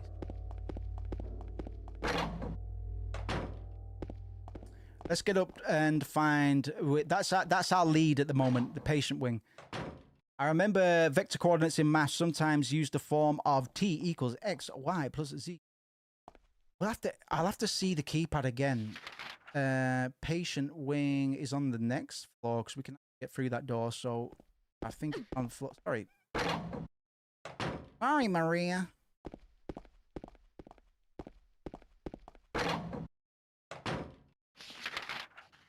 I guess that's the patient wing. Because this one has a keypad.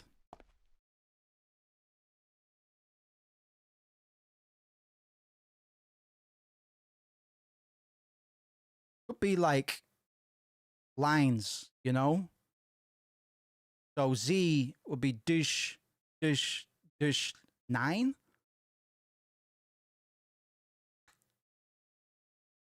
He could be 8. But X is kind of like 5. It's a bit of an ass pull, if you know what I mean.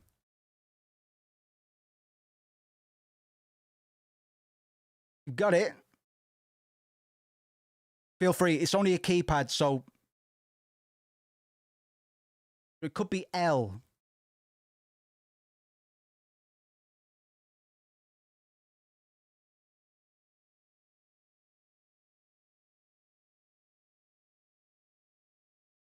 So the code was Z, then an X, now it's a T.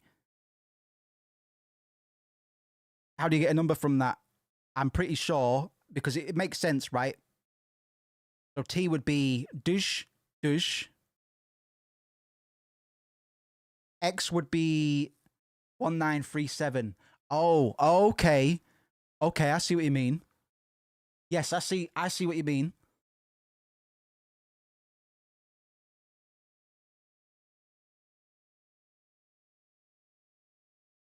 I see what you mean.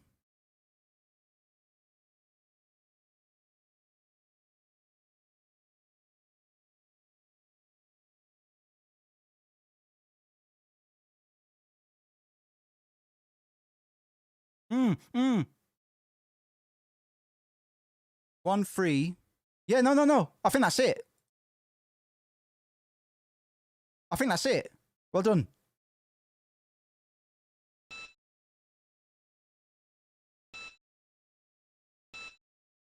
What a genius, man. Fucking Jesus Christ. 1328. 1328 on the boards. I didn't get there. I didn't get there.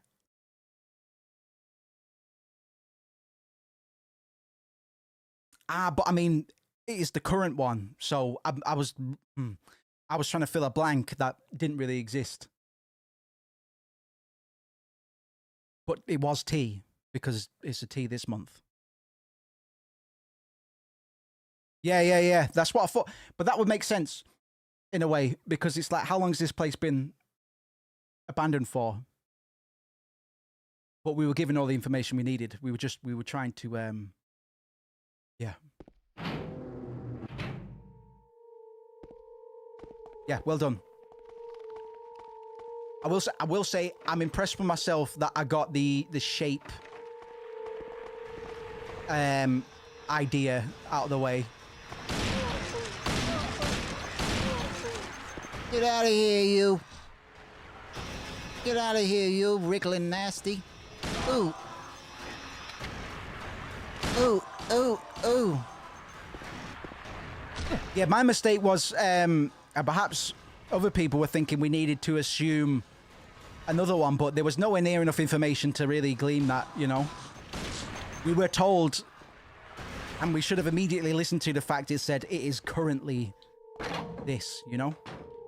Oh my God, what the hell? In theory, there are only a handful of letters you could do on a free... Yeah, I guess you're right. To be fair. Oh my God, what the hell is this? So the 7529 or whatever that last one was. We've got a few different things here, right? Okay. This is a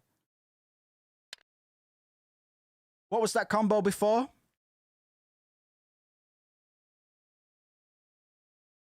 $7,925. So there's two places we can try this out, but we're gonna need 3 ways of breaking into it anyway. So let's try it on both of the combination locks, as it were. 7, 5, 2. Not that one, maybe. Right. Am I getting that right? My memory's starting to fail me a bit.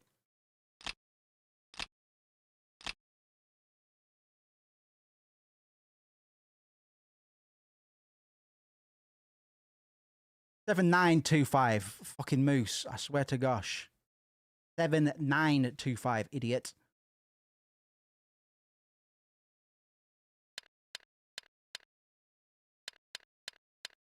Yeah, sorry about the latency. I don't know how big the delay is. If you could guess for me, I'll see if there's any way I can remedy that. Okay, it was for that one. So we have one more combination lock to unlock and a lock, which we might have a key for already. We do have some keys on us. Oh, right you are. All right. All right. All right. Woo! So we need one more combination. Oh my God, relax.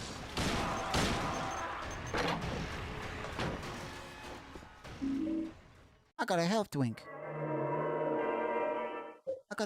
Okay? Make a little save point there.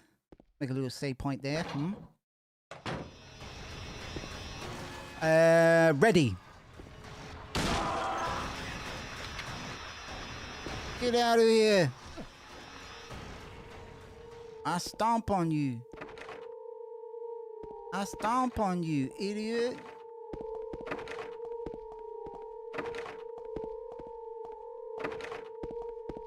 Oh.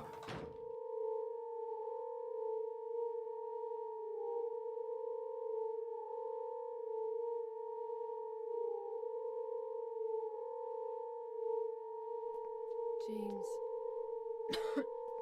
Wait a minute. I'm kind of tired. Fuck off, idiot. That's how the podhead. It's just a hangover. You should rest.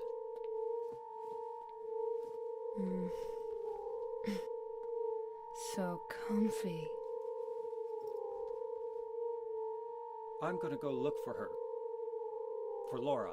I'll be back as soon as I can. Dead wife. Dead wife. Okay. James, I want to ask you something. What if Yes, we can test it again. you can't find Mary? Tell me what you want to do. I'm trying to multitask, motherfucker. Call me an idiot. I haven't thought about that.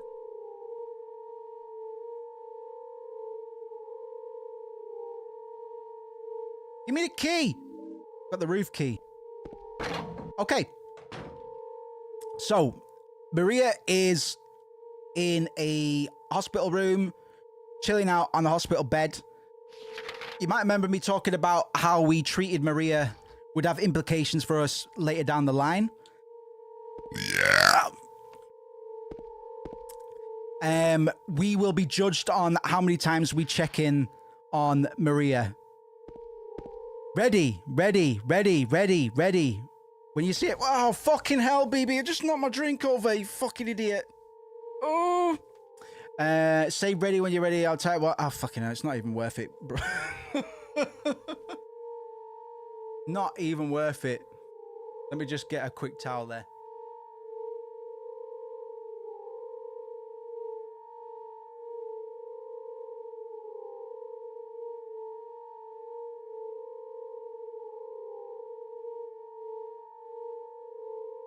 Walking around Christmas tree, eating bubbly bees. I don't care about Mary, I just want my Mary. Oh,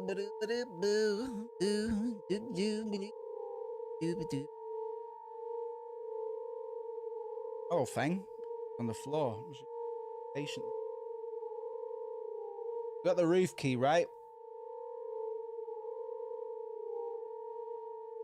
Village is lickage, as they say in France. Did he actually say that? Fortunately, the coast was clear. I didn't really spill my drink on anything, but I did just pour the drink. I'm gonna blame you for that. Because you tried to imply a degree of urgency that didn't actually exist. And I fell for it, hook, line, and sinker. So you could say it's my fault, but it's also not.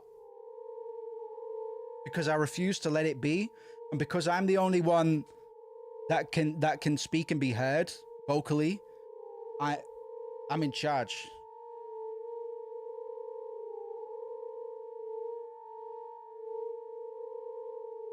Maria's chilling out on the bed.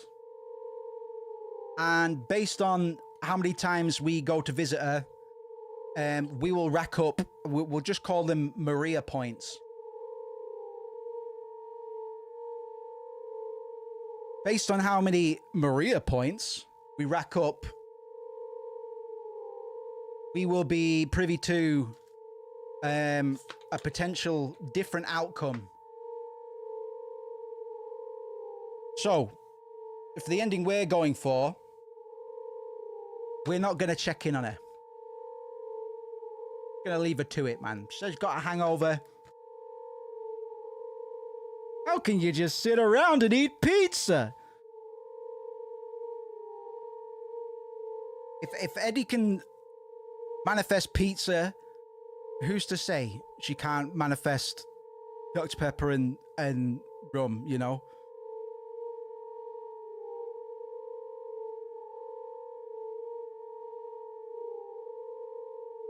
Sorry, Feng, mate. Listen. In a hospital, what liquids are neon green that you might find? Not bile. haven't seen a vending machine, so Mountain Dew's out of the question. So what is it? There's something stuck in a drainage pipe, and I think I fucking need it. The hole is too small. I can't get my hand inside to reach it. Maybe if I had a long, narrow tool of some kind. Well, I'll tell you what for. I've got a bent needle. But I'm going to need to make I'm going to need some string or something. You know? Some string. Hey! Hey! Hey! Bad touch. Fuck off. That's what I thought, Diddles. That's the only...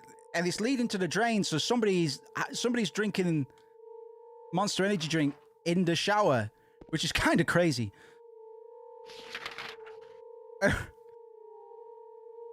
I've got the roof key, right? Let's go to the roof. It's just some mint tea body wash, right? But that's like a it's not that cut, or is it? Mine's vibrant green. All right, fair enough. Doesn't that? I mean, I'm not too keen on that because, as some of you will know, those of you with balls will know, it's too minty, man. And you're cleaning your sack and crack. One of those is going to get affected. And it's not like it's, you know, it fades away, but if I've got the choice, me myself, I like smelling like trees, like sandalwood or something. Oh! Oofter! Get fucked, idiot!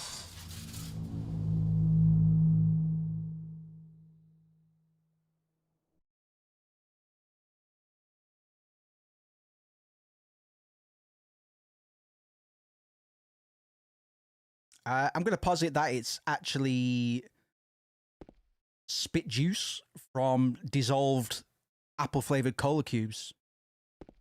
Okay. My God, we've got so many this and that's. We've got so many this and that's. Yeah, man. I didn't see any evidence of a pyramid-headed fella. Oh, now. Red or brown? There's something written on the wall. 2839. Apple sours, yeah. This is a fun hospital. This is a fun hospital. It's not one of those boring hospitals. The nurses and the doctors here fucking get the part. They get the game on every day. 2839. Turn, turn, turn. The numbers, better not forget them.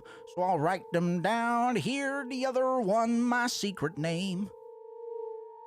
Can we get 2839 in the chat? 2839 in the chat. 2839 in the chat.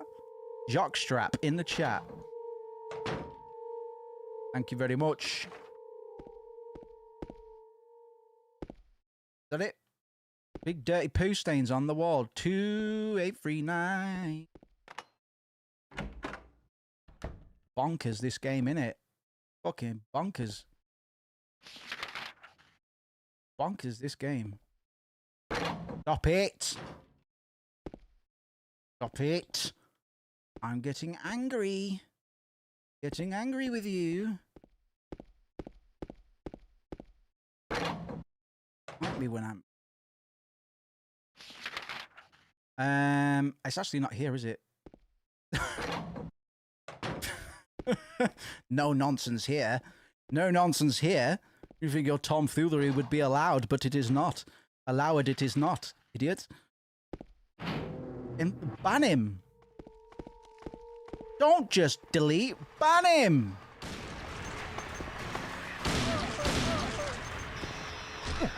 Mush. Turn, turn, turn.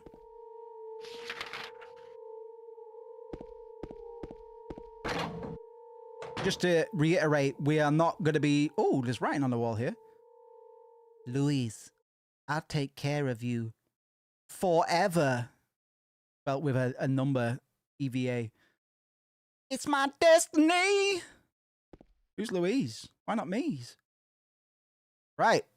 We're making solid fucking progress, bro, tonight. And we'll keep it crunching for at least an hour and a half, I think. If we get brutally close to the end, I'll just suck it up and we'll finish tonight. Well, let's see how we get on, right?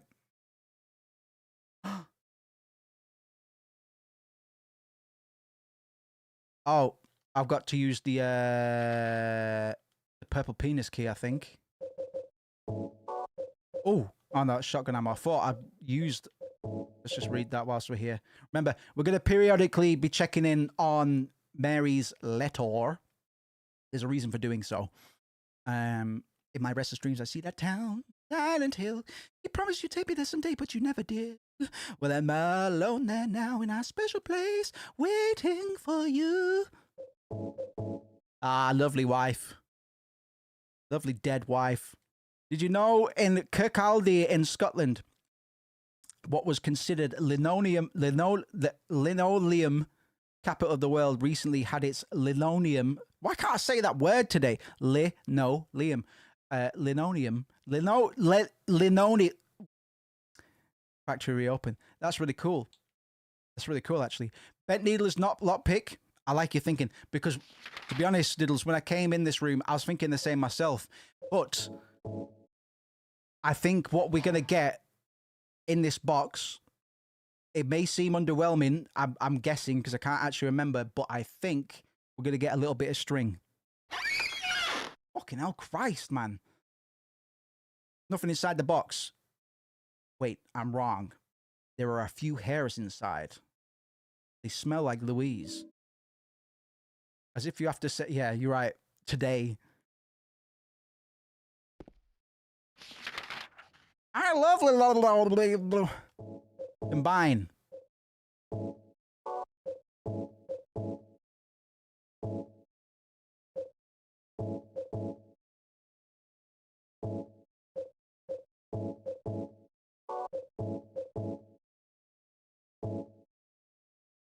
What I want to do is make a little fishing line, a little, you know, to put down the Mountain Dew drain in the other room, so we can get somebody's stinky hair out of it. Piece of hair. It was in that box, quote unquote. I clearly have to combine them because if you'll notice, if I scan through all of these, the only two that I've got a combination option for is the hair and the bent needle.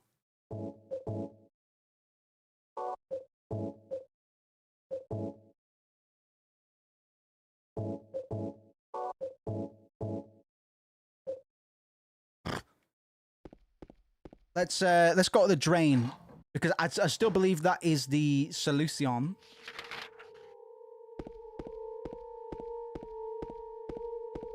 I do. I do.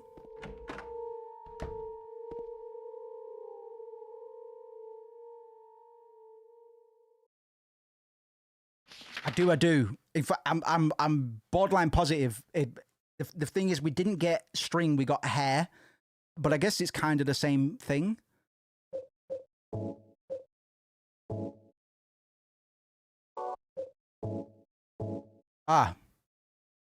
We did it. We did it. We did it.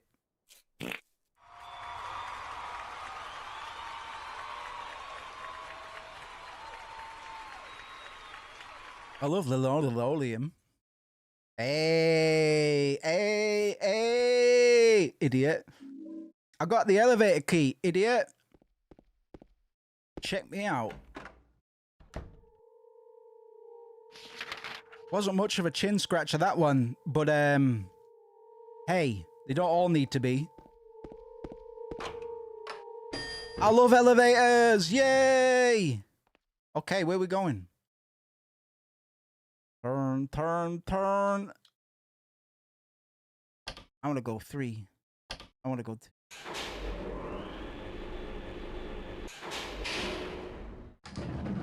Heavens to Betsy. Right, what's my objective? We've still got a key on us, right? Or do we? Yep.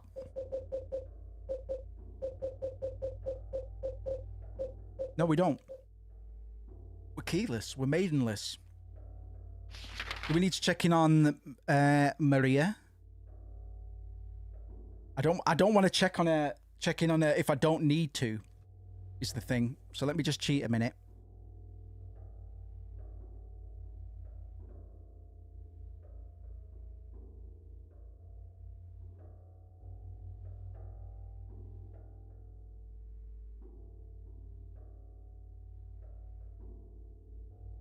Okay. Sorry, I'm being quite specific. We've not referred to the guide much. Maybe 2 or 3 times just to kind of orient ourselves.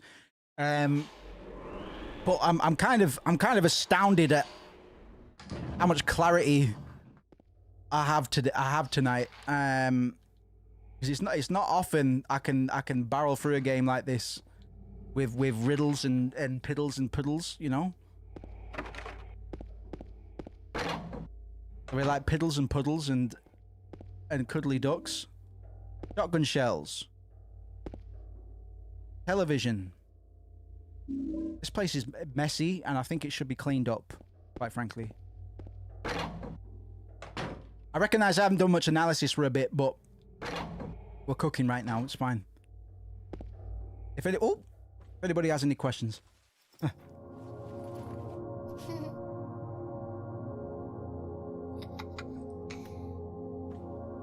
Yeah, thanks for that, Crumbs. Really doing this service, actually. To be fair, that bear is hilarious. Huh? You know my name? Eddie told me. That big fat blabbermouth. How do you know about Mary? What's the big deal? Why can't you just tell me? You gonna yell at me if I don't? No, I won't.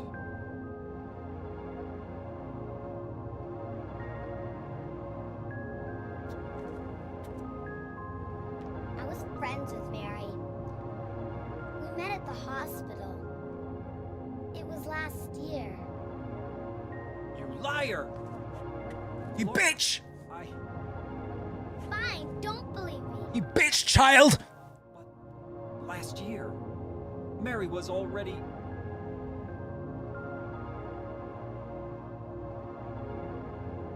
I'm sorry, Laura.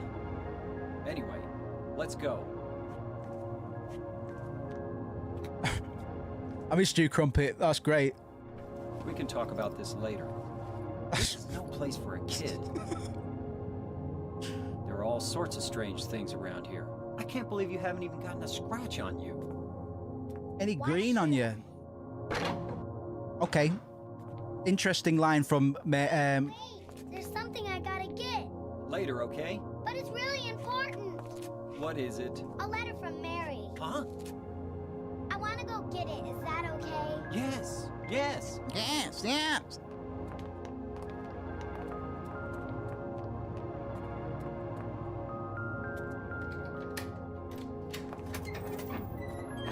Come on, hurry up. Uh-oh. Is it in there?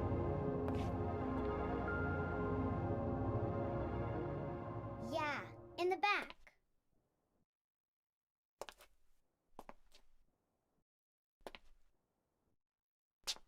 What are you doing, Laura? It's further back in the desk.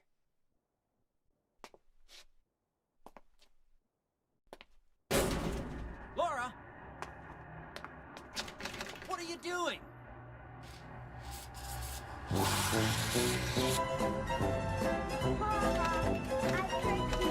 Open the door, Laura. Why should I? I'm a liar, right? Want me to open it? Huh? Huh? Do ya? What's the magic word? Scrambled eggs. Laura? Okay, I guess it won't open it. I think I'll just leave you like this. You snotty little brat. Open up. Why, you... Laura? You fuckers! Heart face. Got him. Hey! Yeah. Yo. I haven't saved for a minute, so get the fuck off me, bro. Bro.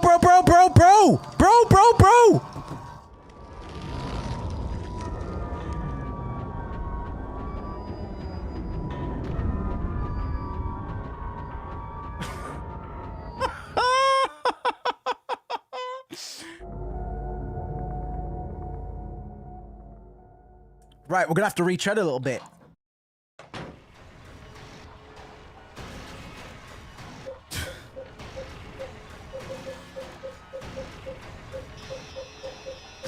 The first time we died, man. I might have been all tabbed or something. I don't know. Right, it's all right.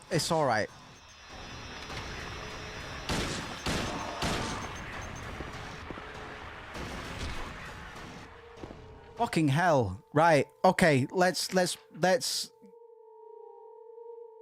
do this methodically, man. We're not in any real danger of wasted time and stuff. But let's make sure we don't blaze past anything. Whilst we're recapping what we just fucking did, I want to point out that Laura didn't discern any threat from her environment.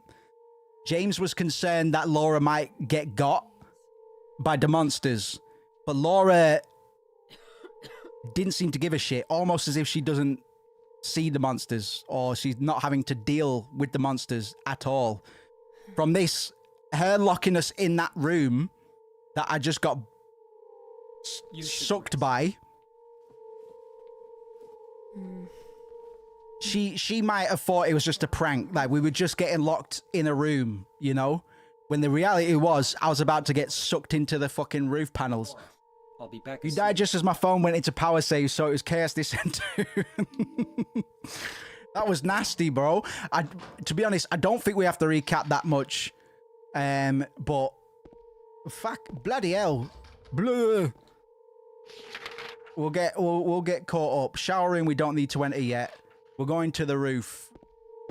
Yeah, we don't actually have too much to do, which is fortunate, because that was a slap Laura around the back of the head.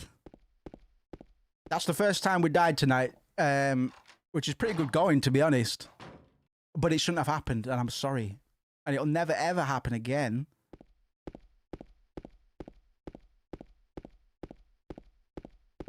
Oh, pyramid.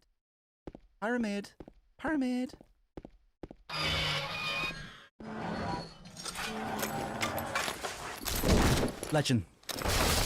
Unless you're trolling me.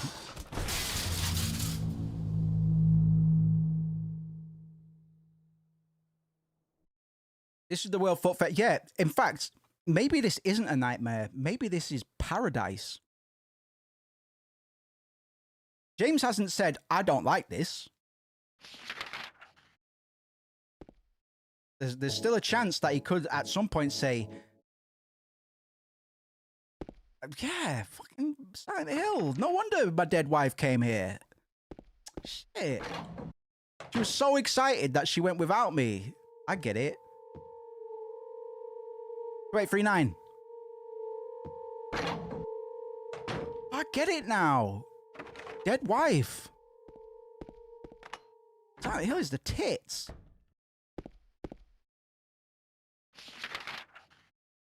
Silent Hill is lit. Lit hill. Silent based. Oops, that's the roof. I'm on your roof. This really is a special place. I'm gonna find Mary. She's gonna be surrounded by balloons. There's gonna be a cake. There's gonna be a cake and all sorts. I'm sure of it. Bomb.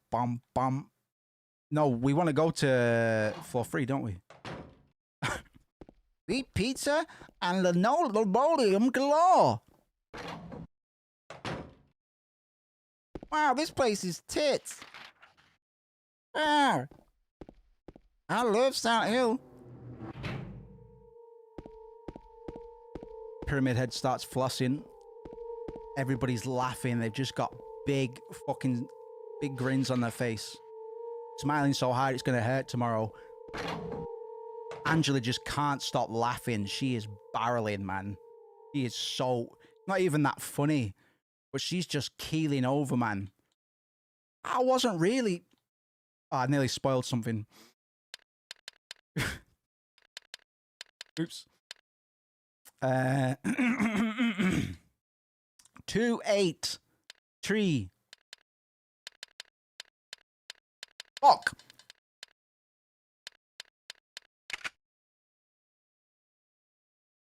I thought, yeah, to be honest, I thought I saved quite a while ago, but that wasn't too bad. I'll take care. Good to see you tonight, Crumpo. We might remain on YouTube. We'll see. I'll try and get a bit of a consensus from y'all, and yeah, we'll see how it goes, man. There are some definite advantages to YouTube over Twitch as far as I'm concerned. But in either light, I'm gonna have to be grinding out these streams a bit more consistently anyway. And the way things are looking, that'll absolutely be an option. The last stream I did was actually on my birthday last month, nearly a month to the day, to be honest. But my intention is not just to do Silent Hill over October. I do really like horror games. And 'tis the season to be pissing yourself. So, hey, if anybody has any horror games they might want to see me take a stab at, do let me know. I've got, I actually, what's on my list at the moment? I want to do, maybe not even the first Outlast, but definitely the second at some point, and Trials as well. Indica is one that I've got an interest in as well, because it looks fucking wacky and wild. But if there are any horror games you'd like to see get the Moose treatment, so to speak, bear in mind we've kind of... Oh, I think I forgot something. I've kind of slowed down with the analysis a bit, but to be honest, from this point, I'm kind of waiting for a few epiphanies before I get too carried away with analysis and stuff.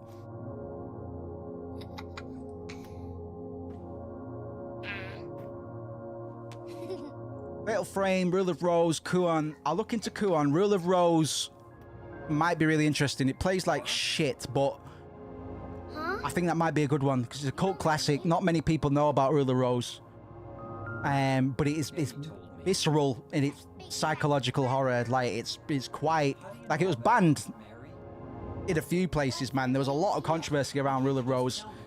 Wasn't really warranted. It's a pretty shocking game in its subject matter, but it's no more shocking than this when you boil down to it, man. I think Silent Hill 2 discusses a lot of the same sort of subject matter, but it's just presented in a much classier manner. Liar! 3D Monster Maze. Why not? Fine, don't believe me. I'll look into Kuon from Software. And I don't really know much about it, but you did mention it the other day, baby, so it might be worth looking into. Anyway, let's go. And Fatal Frame as well. Might be worth a proper look-ins. This is no place for a kid. This is no place for an idiot. There are all sorts of strange things around here. I can't believe you haven't even gotten a scratch on you. Bengy. Why should I? Right. Maybe should have saved, but There's something I gotta oh, can you imagine if it happens again? I'm gonna throw my cat through the monitor. A letter from Mary. Huh? I wanna go get it. Is that okay? Yes. Yes. Yes, yes, yes, Queen. Slay. Slay. Come on, hurry up. Is it in there? Right. Yeah, in the back. Make sure you tabbed in, Moose. I definitely am. I haven't clicked out. I haven't alt-tabbed. What are you doing, Laura? These enemies are called It's further back. in the Flesh back. Lips. And they are presented as a Laura! body of sorts confined to a bed frame. Ha ha. Hospitalized wife. Open the door, Laura. You didn't save, no. I'm All right. I think I was alt-tabbed. I think I was looking at my notes. Open it. Huh? Huh? So we should be all right this time. Because you can wriggle away from those guys. Like I'm pretty sure I just fucked up. Laura? Ah. Okay. I guess it won't open it. I think I'll just leave you like this. You snotty little brat! Open up! Fucking Why? You. Laura? You fuckers. fart face. I don't think anybody says fuck, cunt, shit, or bugger in this. Yeah, no, we're good. We're good. We're good. Get the fuck out of here! My name's James Sunderland, motherfucker.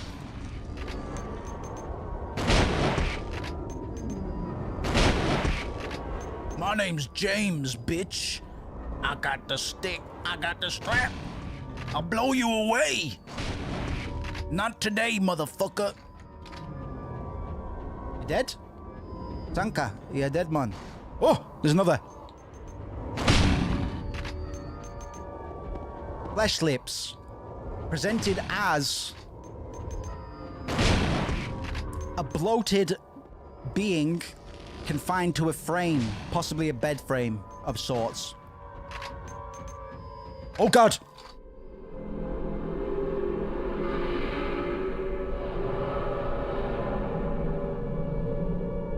Ladies and gentlemen, welcome. James. Jacob's Ladder. James. James.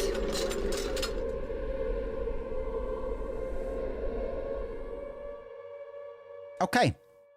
The shot we just saw of James being paraded into this little room here is almost definitely a reference to Jacob's Ladder, which for all intents and purposes is probably the most Silent Hill movie we're ever going to get.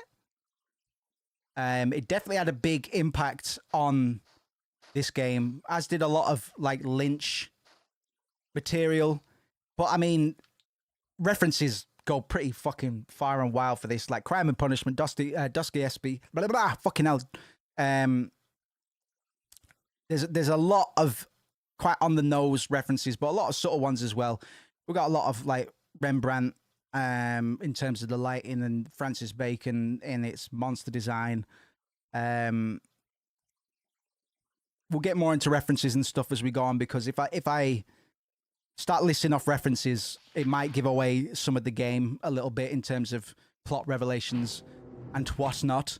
But the simulated, like the gurney sort of transition that we just witnessed, is almost definitely a reference to Jacob's Ladder. And with that, we have, for the first time, transitioned into the other world, or the nightmare realm. There's a few different layers to Silent Hill, but note that we're kind of like 3-4 hours into the game, and this is the first time we've seen a transition into another plane of existence, Silent Hill. James's deteriorating mind could be all sorts. Get the fuck down over there. So, yes, we are now... Oh, Christ and Christopher. We are in the other world. So, we're going to be revisiting a lot of the hospital. But things are going to be a little bit more weird than they were previous. So we are still very much in the same location we were ahead of that cutscene. And we'll see how we get on. Oh!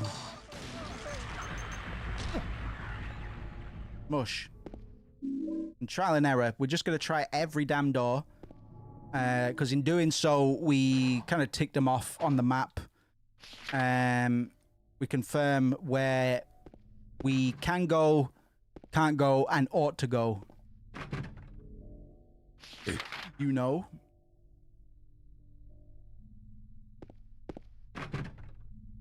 And it looks like the elevator is our best port of... All aboard! What floor are we on? And what floor is Mary on? Let's go 3.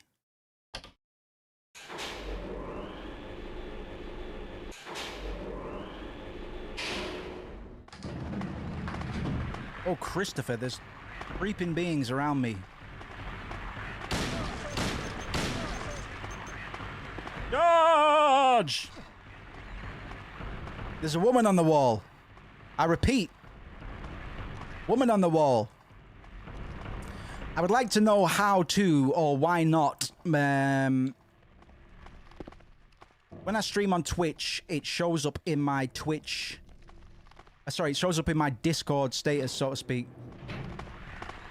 Be good to find out why it's not doing it, because we are going to be marketing a bit harder henceforth.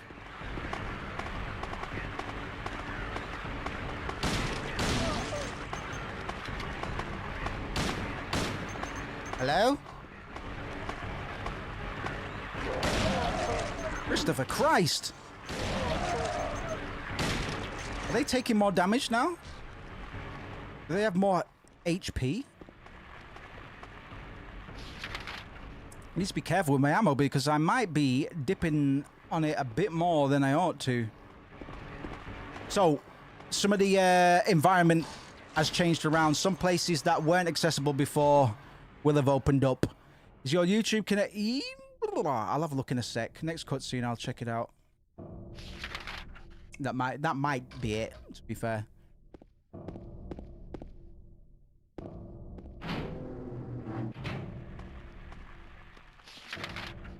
Right, let's check all of these rooms, man. 1, 2. Fix camera angles, bro. Hello. Hold on there. Excuse me, thank you. Oh God, she didn't go down. We gotta heal James, man. It's very important that we keep his HP pretty stable there, and Lord knows we got enough healing items to do it. But to reiterate, the way that we treat James in regards to his hit points and well-being overall will be conducive to whatever outcome we might get in regards to endings and whatnot. And we are going for the quote-unquote best ending that relies on us treating James as best we can and not playing too much into Maria's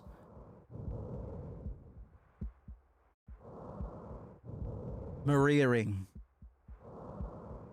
Maria's sick now too. So there's some parallels between Maria and Mary going on now. She was seen lying in a hospital bed. She said she was hungover, but we can just read that as is ill.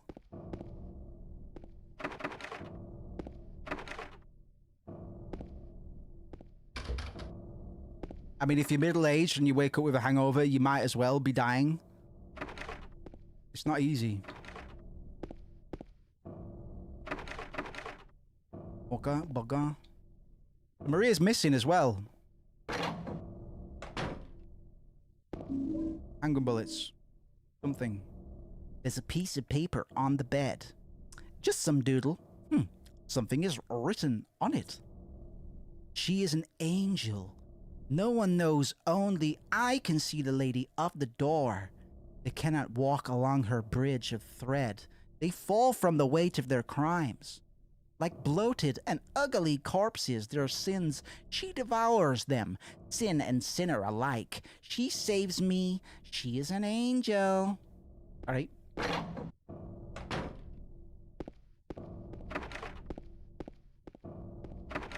All right. We checked the doors, and I will show you the door that they were talking about. It's actually this one here. As you can see, it is a lady door with arms. There is a painting of a woman on the door. Oddly enough, the hand part of the painting is actually 3D. Whoa!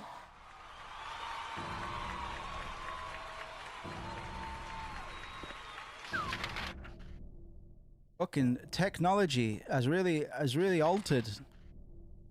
So special treatment room with bin. Up in the elevator,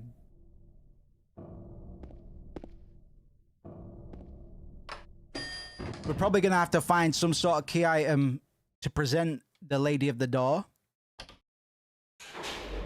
You feel me? Oh, it's hell on earth down here.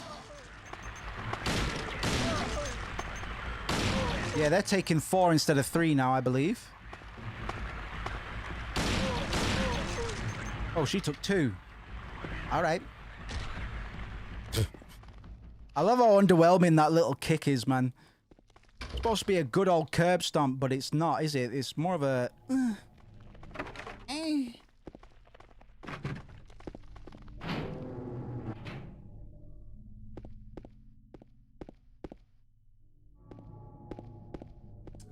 Oh, yeah.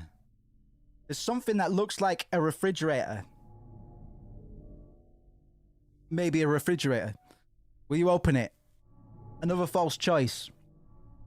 We've had a few of these. One involved picking up a key, which we obviously had to pick up to progress. Another putting our hand in a hole. Another putting our hand in a fucking poopy toilet. These are false choices. We have to do it. We can't progress unless we engage with these choices. If we pick no, we're not getting any further in the game. But the fact that it gives us the choice means that any consequence, if it's a bad consequence, it falls on our shoulders and we can't blame anybody else for it. The fact that we're presented with a choice, even though it's not really a choice, adds that little bit of tension. It gives that little bit of a gap between this and that. That is borderline redundant, except for the fact it's given within a horror game of this caliber.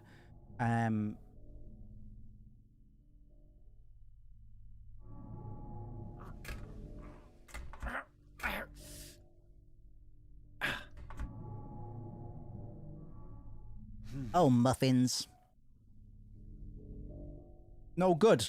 The door is too heavy to open by myself. Where's Maria when you need her? Anything else in this room?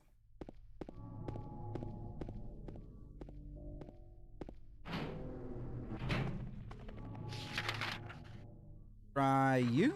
Okay.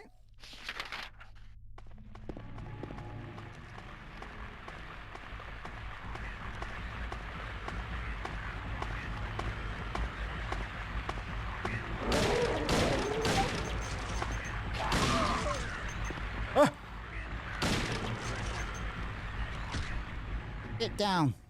Get down on the floor. Try all these doors. Get them checked off on the map. You know how it goes. Holy moly.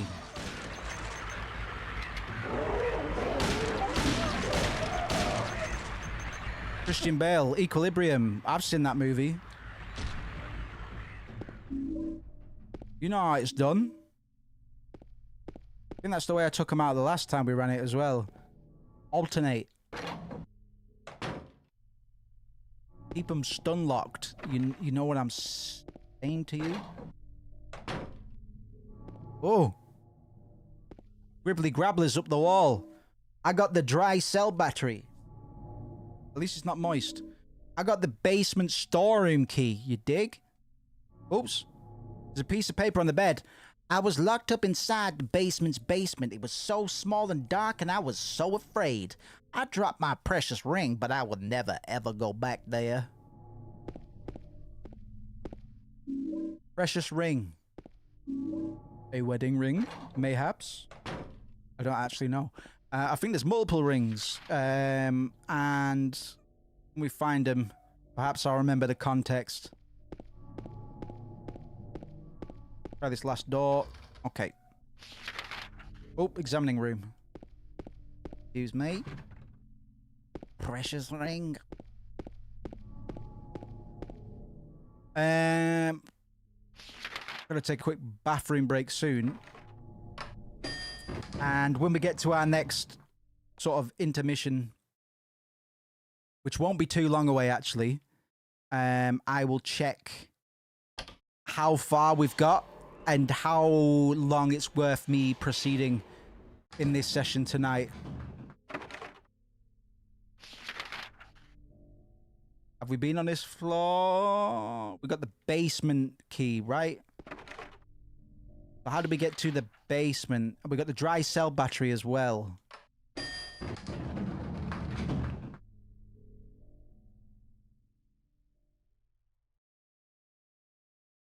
Just making sure I've dotted my T's and crossed my I's.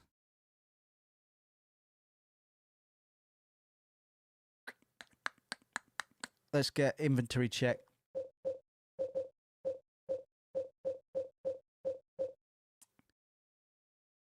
Ampule.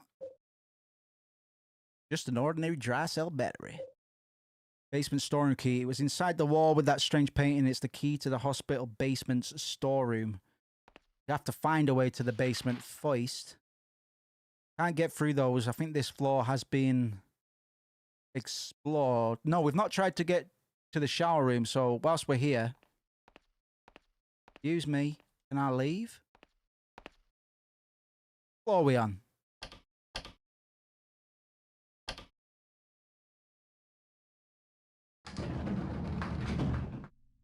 Okay. Let's go through these. Ooh. And would you look at that? We probably really need that save point, to be honest. It's been a minute. Yeah, man, it's been nearly an hour since we fucking saved, so... Thank goodness. Halo. Aha, okay. Ah, I want to be going straight through. Okay, good to know. Good to know. Trial and error, all the rest of it. So we've checked out all of this floor. Oh, apart from the day room. Motherfucker. Day man.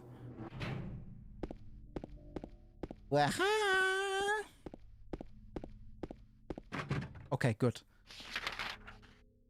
It's as much of a relief when a door is locked than when it's not. Because it gives us some sort of idea of where to head next.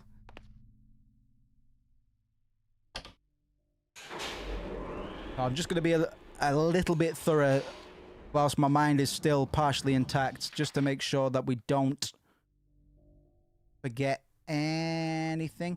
Oh, the day room. Oh, sorry, there's a door on the other side of there. I think that's where the fridge is, right? Let's see if we can cross through in that room. I missed that door before. Boy. Where's that door? Oh.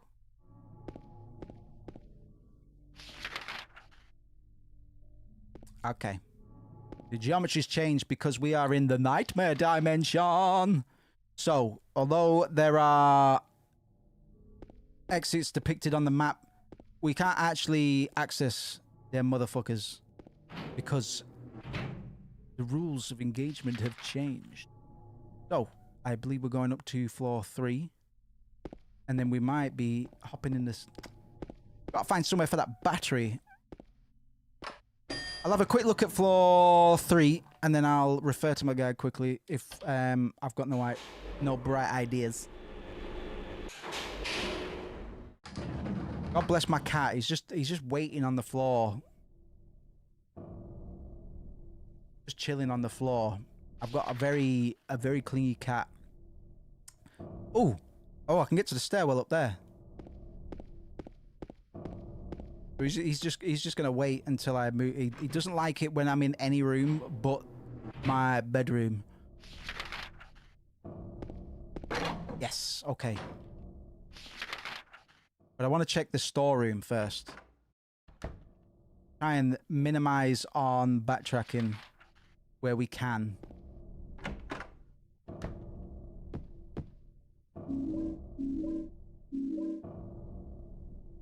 You are his boyfriend.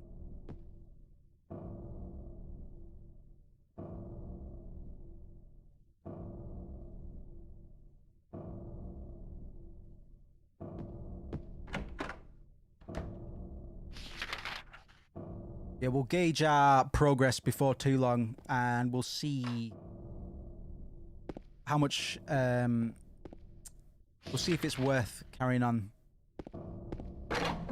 Now, to be honest,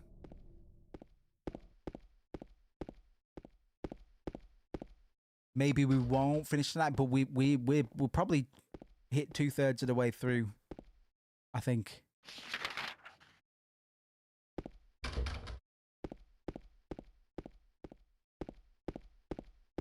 Oh, I'm hydrated.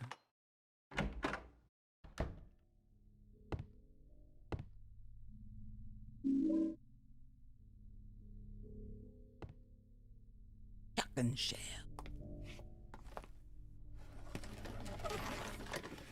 Yeah, I imagine we will. Tell you what, I'll take a quick bathroom break now. And I will be right back. And then we'll find a nice place to wrap up. Because to be honest, we're going to get a pretty good cliffhanger soon anyway. Be 5 seconds. I've got to sneak past the cat. But he's stirred.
That's all right, Diddles. Don't worry. Like I say, I'll assess where we're up to.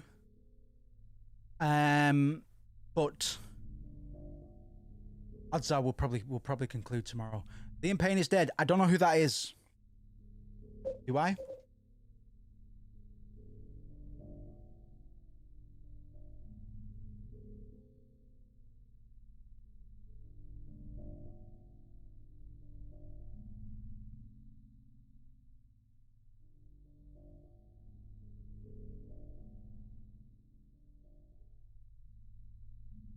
Rip.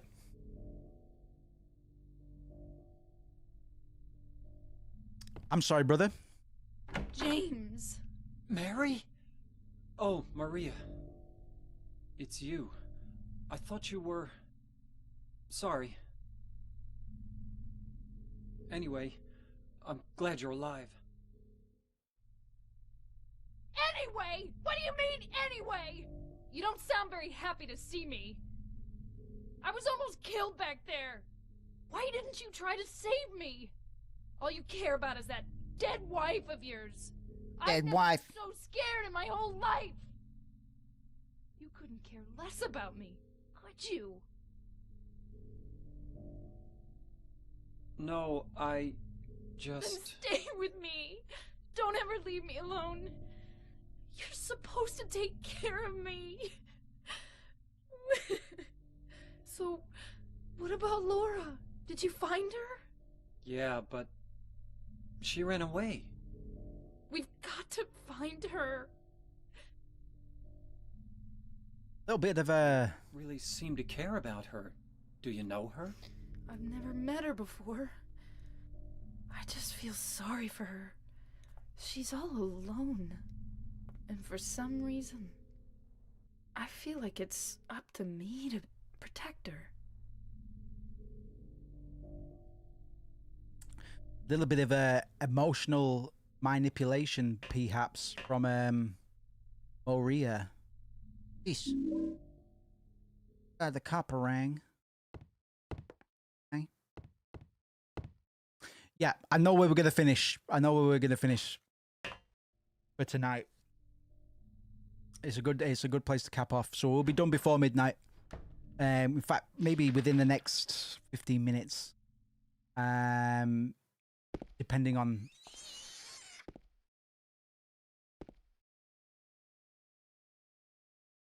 Rat alert! Rat alert! We have a new snitch.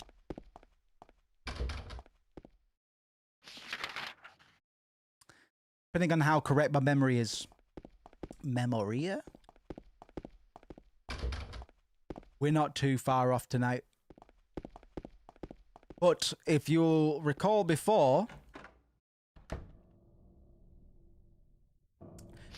I said it's worthwhile paying attention to some of the prompts that we get regarding the lore, the history, and significant events within the town. We're going to see why shortly, I believe. Where do I want to be going here?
Submit your answers if you've been paying attention.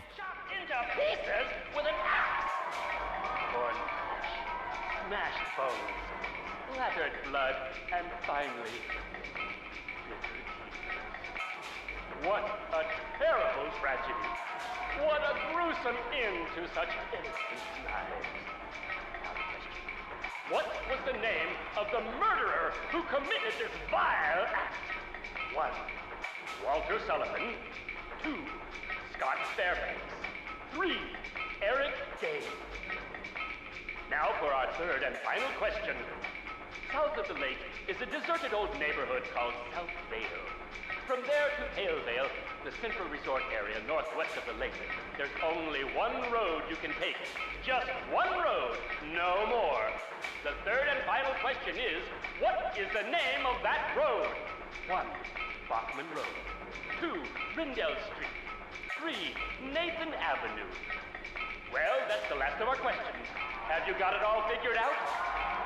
When you know the answers, head to the storeroom on the 3rd floor to collect your prizes. But be careful if you're wrong. Well then. then, everybody.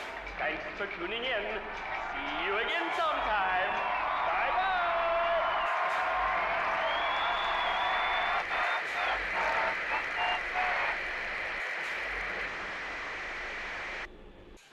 What was that?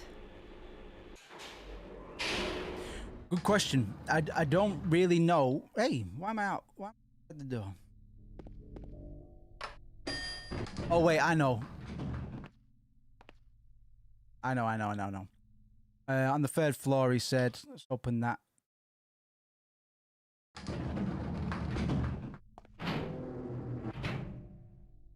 Storeroom, 3rd floor. Ba ba ba ba ba ba. On the 3rd floor, right? We're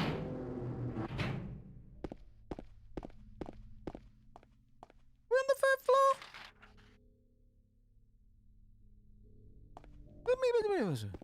Oh no, we came to the 1st. So let's go to number 3. And I'm not going to do 2. I know the answers myself. It's not essential that you get this. You just get some extra goodies. Oh, S12. I need to check.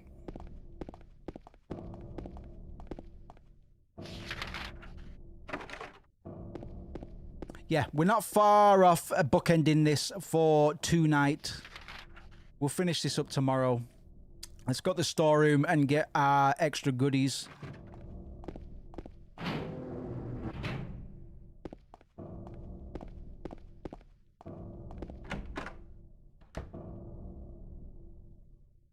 Quite simply. 313. What do we get? What do we get? What do we get? Shotgun shells. Shotgun shells. Shotgun shells. Shotgun shells. Shotgun shells. Ampule. Ampule. Cool. I don't really know what the narrative connotations of the little quiz is. It's a little bit bizarre for most people, and I haven't really had anybody give me a good answer for that. But yeah.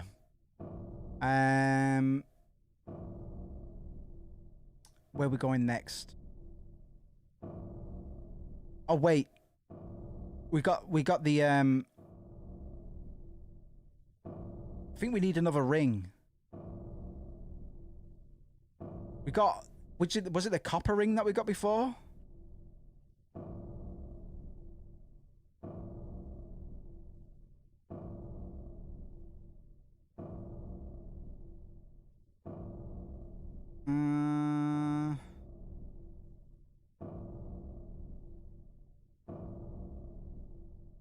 Oh wait, we've got Maria with us now. So, fridge. Fridge.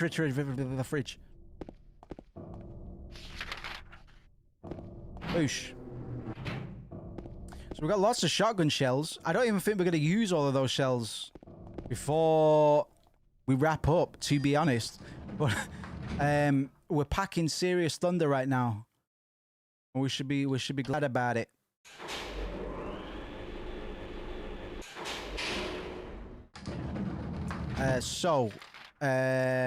Day room.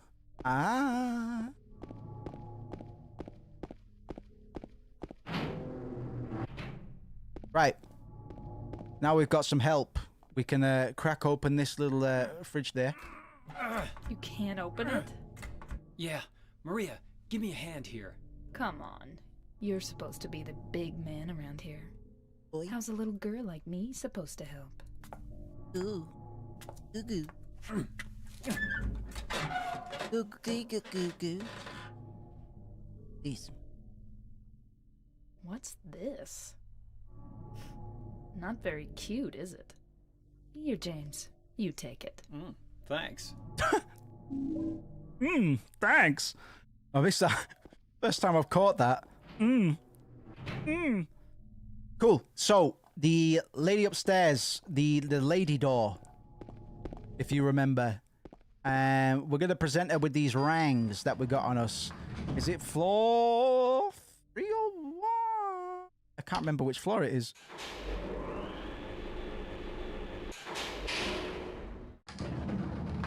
All right, it's for free.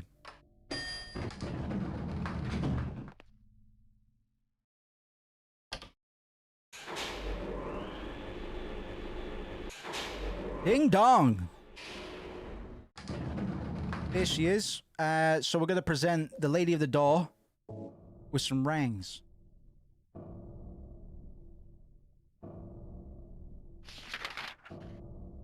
And in doing so,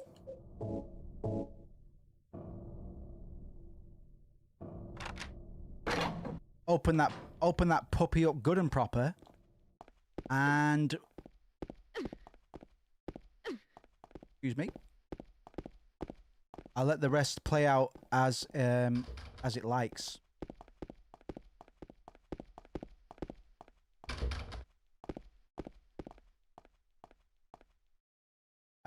I will shut up for this next bit.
Rip in peace, Maria.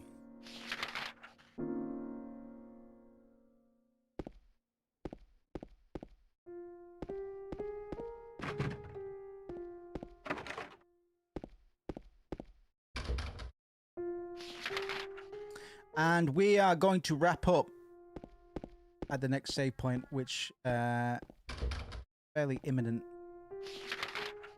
I figure that's as good a time as any to bookend it for tonight. But we've cleared quite a lot tonight, to be honest.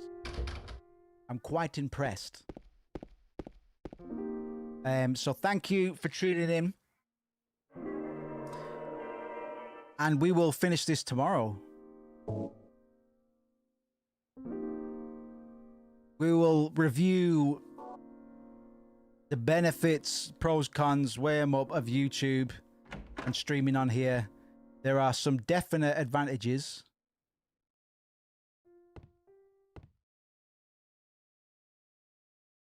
He who is not bold enough to be stared at from across the abyss is not bold enough to stare into it himself. It's like some clunky paraphrasing of the Nietzsche quote that everybody refers to whenever they talk about Nietzsche. The truth can only be learned by marching forward. Follow the map. There's a letter and a wrench.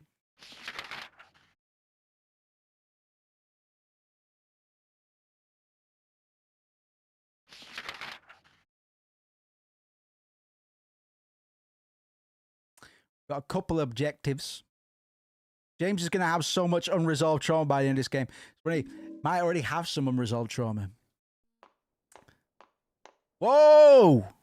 She's gliding. Got Heelys on. You see Laura? That was crazy. All right. I guess I better save again. that's a good time to. That is a very good time to wrap up. I think plenty suspense, plenty questions to be answered, and